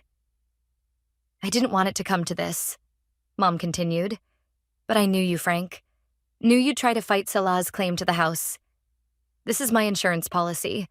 My guarantee that you'll let our daughter have what's rightfully hers. The video ended. Dad's breathing was ragged. You knew, he whispered. All this time you knew what I was doing. She knew everything, Dawn said from the doorway. She just waited for Selah to be strong enough to handle the truth. Renee pushed away from the wall. So what happens now? Now, I said, ejecting the USB drive. You finish moving out. Dad can decide whether he wants his board of directors to see what's on this drive. You're blackmailing me? Dad's voice cracked. No, I'm giving you a choice. Leave us alone. Me in the house, and this stays between us. Keep fighting, and everyone learns the truth. Greta appeared in the doorway, face pale. Frank, the movers are waiting. Dad looked around the study, at the walls covered in his business awards, the desk where he'd made all his schemes, the life he'd built on lies. Fine, he said finally. Keep the house. Keep your mother's secrets. But don't expect anything else from me. I stopped expecting anything from you a long time ago. He left without another word. Renee lingered, looking lost. I really didn't know, he said quietly, about any of it. I believe you, I replied, but you still benefited from it. And now that's over. He nodded slowly, then followed our father out. Serenity put her arm around me. You okay? I looked at Mom's face, frozen on the laptop screen. She'd known this day would come, had prepared me for it in her own way. Yeah, I said. I think I finally am. The first night in my reclaimed bedroom, I couldn't sleep. Renee's gaming posters had left ghostly rectangles on the walls, and the air still smelled faintly of his cologne. I was rehanging my old curtains when headlights swept across the driveway. My phone buzzed. Serenity. Turn on the news. Now. I flicked on the TV just as Dad's face filled the screen. The headline made my stomach drop. Local business mogul steps down amid financial investigation. The reporter's voice cut through the quiet room. Sources say Frank stepped down following anonymous tips about irregular financial activities. Another text from Serenity. I swear I didn't leak anything. I know, I typed back, but someone did. My doorbell rang. Through the window, I saw Renee's car in the driveway, his silhouette pacing on the porch. What do you want? I called through the door. They're freezing our accounts, he said, voice cracking. All of them. Dad's gone crazy. He's threatening to leave the country. Please, Selah, I need help. Against my better judgment, I opened the door. Renee looked terrible, unshaven, wearing the same clothes from yesterday. "Where's Greta?" I asked. "Gone. Packed a bag this morning and disappeared. Dad's secretary leaked everything to the board. Something about him harassing her for years." He ran his hands through his hair. "Did you do this?" "No." I stepped aside to let him in. "Mom's USB drive is still in my safe. This is something else." "Then who?" "That would be me." Dawn appeared at the bottom of the porch steps. "Sorry, Selah. I know you wanted to handle this quietly, but some truths need to come out." Renee spun around. "You? Why?" "Because your father wasn't just stealing from Selah," Dawn said, climbing the steps. "He was stealing from everyone, including your mother's cancer treatment fund, Eleanor." My knees went weak. "What?" "The money she set aside for experimental treatments. Frank transferred it all to cover his tracks. That's why she stopped fighting at the end. She couldn't afford to keep going." The world tilted sideways. Renee caught my arm before I could fall. "He killed her," I whispered. "He actually killed her." "Not directly," Dawn said gently. "But he took away her choices. I couldn't let that stand. Not after watching you fight so hard for justice." Renee's phone buzzed repeatedly, notifications flooding in. "Dad's being arrested," he read, voice hollow. "They're at his office right now." I sank onto the porch swing, Mom's favorite spot. "What happens now?" "Now," Dawn said, "the truth comes out. All of it. The embezzlement, the harassment, everything. Your mother kept records of it all, not just what affected you directly." "Why didn't you tell me?" I asked. "Because you needed to fight your own battle first. Prove to yourself that you could stand up to them. Eleanor was very clear about that." Renee slumped against the porch railing. "I have nothing left. No money, no home. You have an apartment," I said quietly. "And a job, if you want it. The coffee shop where I worked through college is hiring." He looked up, surprised. "Why would you help me?" "Because Mom would have wanted me to. She knew you were as much a victim of Dad's manipulation as I was. Just in a different way." Dawn cleared his throat. "There's something else you both should know. Eleanor left a second will with my firm. A private one, dealing with her personal assets." He pulled an envelope from his jacket. "She split everything between you, equally. Said her children deserved a fresh start once the truth came out." Renee's phone buzzed again.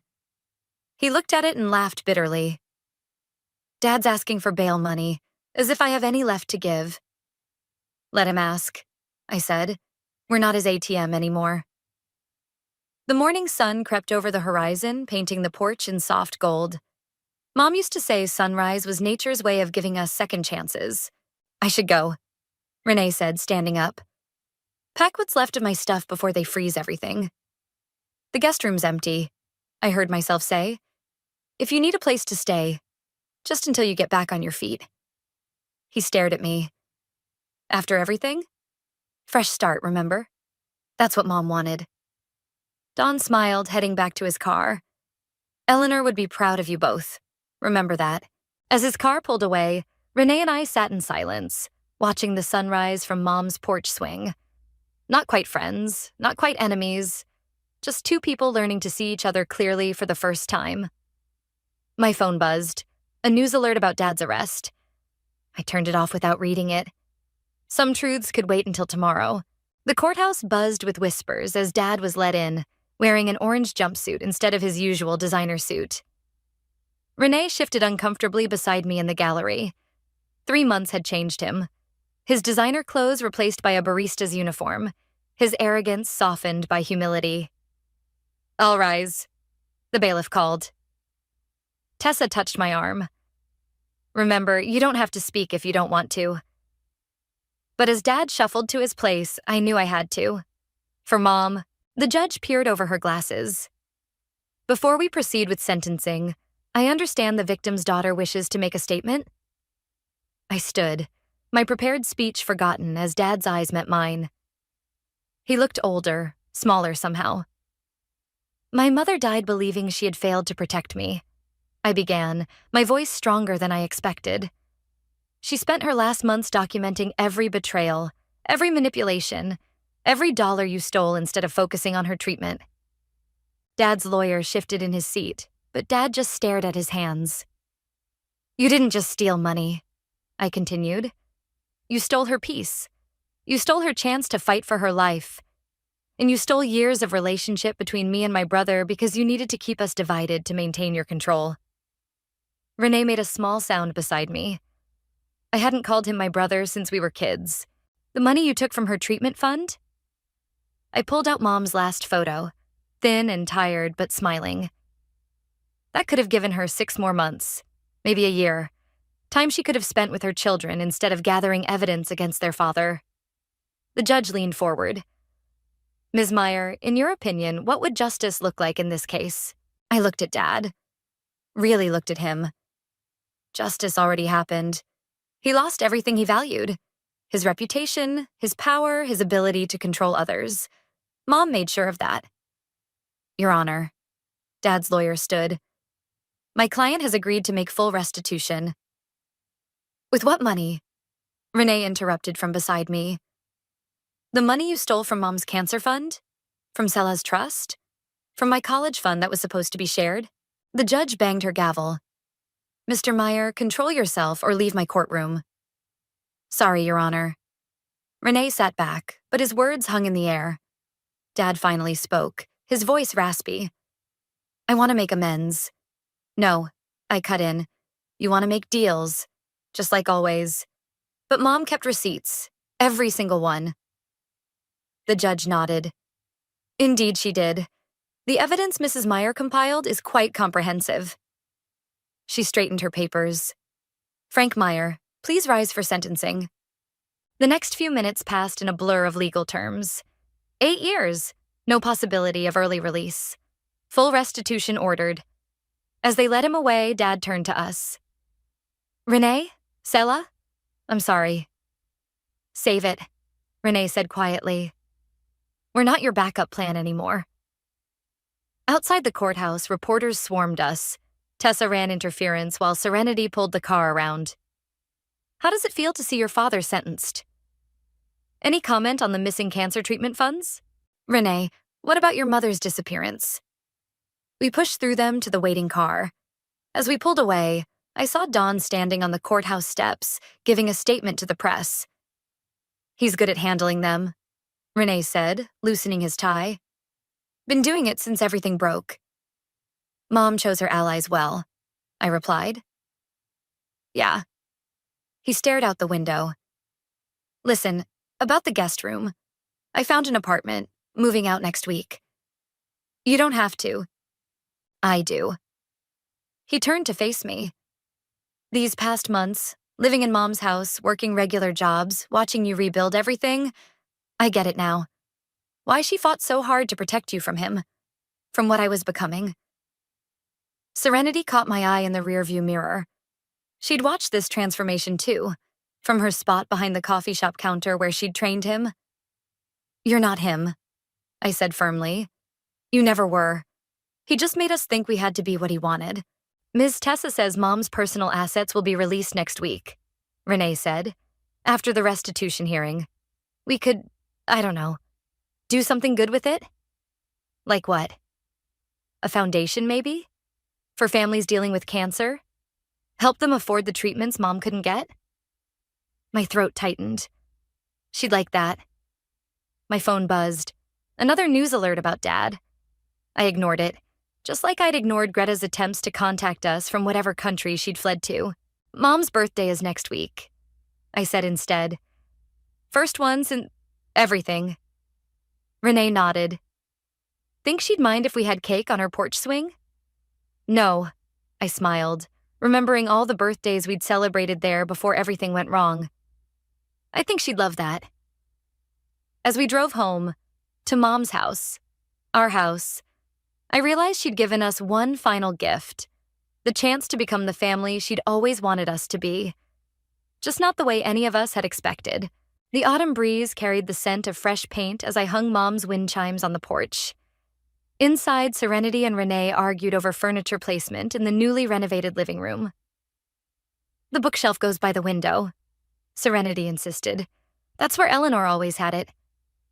"But the light would be better for the reading nook if we—" "The bookshelf stays," I called through the screen door. Mom knew what she was doing. The doorbell rang. Don stood on the steps holding a familiar leather-bound folder. "Found this while cleaning out my office," he said, handing it to me. "Thought you might want it." Inside were photos I'd never seen. Mom in her college days, young and vibrant. Dad before greed consumed him. Baby pictures of me and Renee. "She kept everything," Don said softly. "Not just the evidence against Frank. She documented the good times too." Renee appeared behind me.